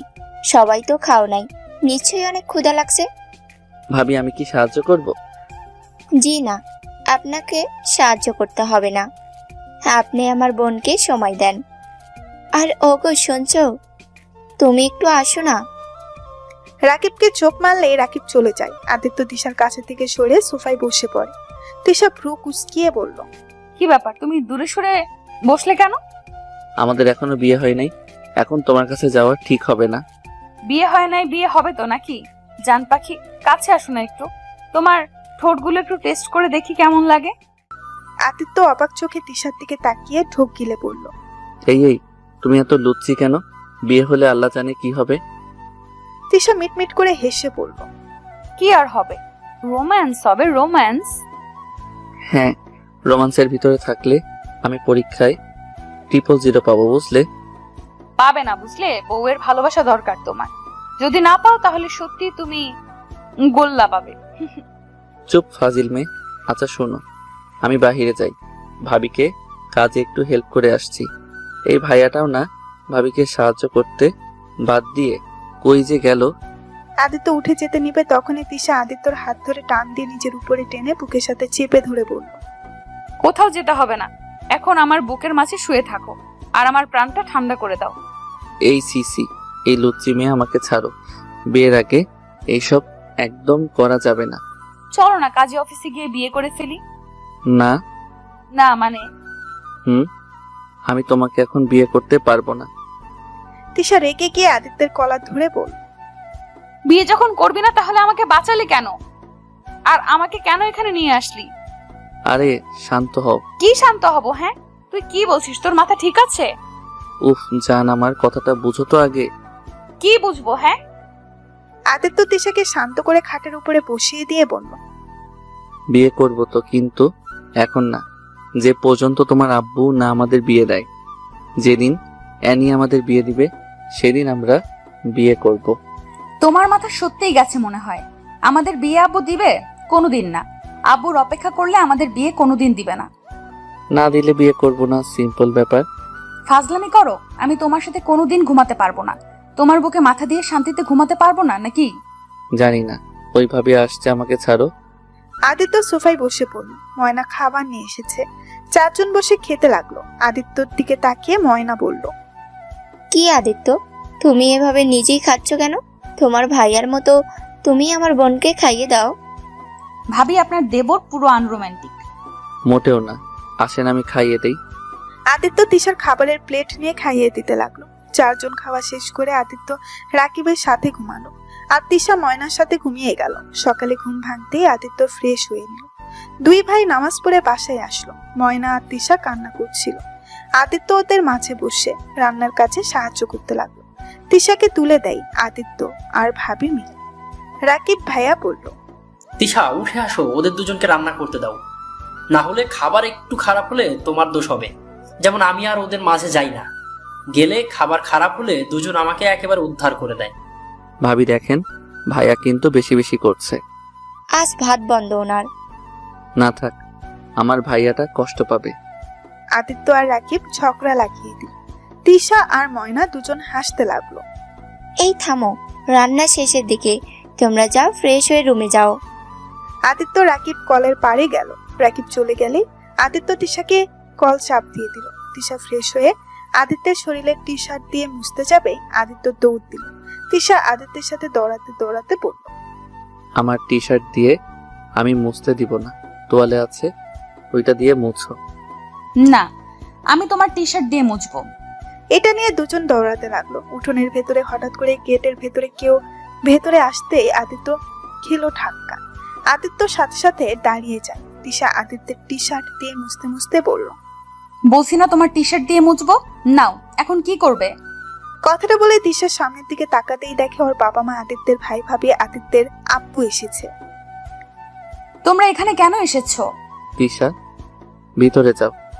না। ভেতর থেকে ময়না ও রাকিব ওদের দুজনকে ডাক দিতে লাগলো। ভাবি আসছি। আদিত্য, ভাবি ডাকে, চলো। তারপর একসঙ্গে হওয়ার পর রায়হান চৌধুরী বলল, আদিত্য, তিশার বাসায় চল। না, আমার স্বামীকে মেনে না নিলে আমি যাব না। আমি তোদের মেনে নিয়েছি। কাহিনী কি? এত সহজে মেনে নিলে মানে? আমার ছেলের বউকে কে মেনে নেবে না শুনি? মানে চাচ্চু, বুঝলাম না। আদিত্য, কিরে আসছিস না কেন? রাকিব সামনের দিকে তাকাতেই ওদের দেখতে পেয়ে বলল, স্যার আপনি এখানে? ভেতরে আসেন স্যার। আদিত্য, স্যারকে দাঁড় করিয়ে রেখেছিস কেন তুই? আব্বু, ভাইয়া, ভাবি, চাচ্চু, তোমরা ভিতরে আসো। ওরা সবাই আদিত্যের সাথে যেতে লাগলো। আদিত্য ওদের বসতে দিল। তোমাদের এই গরিবের বাড়িতে আসতে কোনো অসুবিধা হয় নাই তো? অনেক কথা ফুটছে তোর, অত বড় বড় কথা কিভাবে বলিস? হ্যাঁ হ্যাঁ, সারা জীবন কি একই থাকবো নাকি? যাই হোক ভাইয়া ভাবি, তোমাদের একটা সত্যি কথা বলার আছে। কি সত্যি? ভাইয়া, আমি অনাথ না। এই যে এই লোকটাকে দেখছো, উনি আমার জন্মদাতা পিতা, আর উনি আমার ভাবি আর ভাইয়া। হুম? তাহলে সেদিন আত্মহত্যা করতে নিয়েছিলি কেন? আর আপনার শরীরে কিসের এত আঘাত ছিল ওইগুলো? আপনিই তো বলেছিলেন আপনার মালিক এমন করেছে। ভাইয়া, আমি তোমার ভাই, আমাকে তুমি আপনি বলো না। সেই দিন কাহিনী আর মনে করতে চাই না ভাইয়া, আর আমাকে ক্ষমা করে দাও। তোমাদের সবাইকে মিথ্যা বলছি।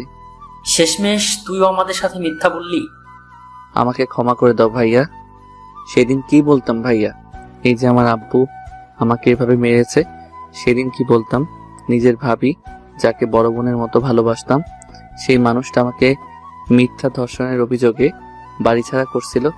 আর কি বলতে ভাইয়া, এই যে আমাকে জন্ম দিতে গিয়ে আমার আম্মু মারা যাওয়াতে আমাকে খুনি হিসেবে আমার বাবা প্রতিনিয়ত আমার উপরে অত্যাচার করত। বলো ভাইয়া, এই থেকে নিজেকে অনাথ পরিচয় দিয়ে আমি কি ভুল করছি?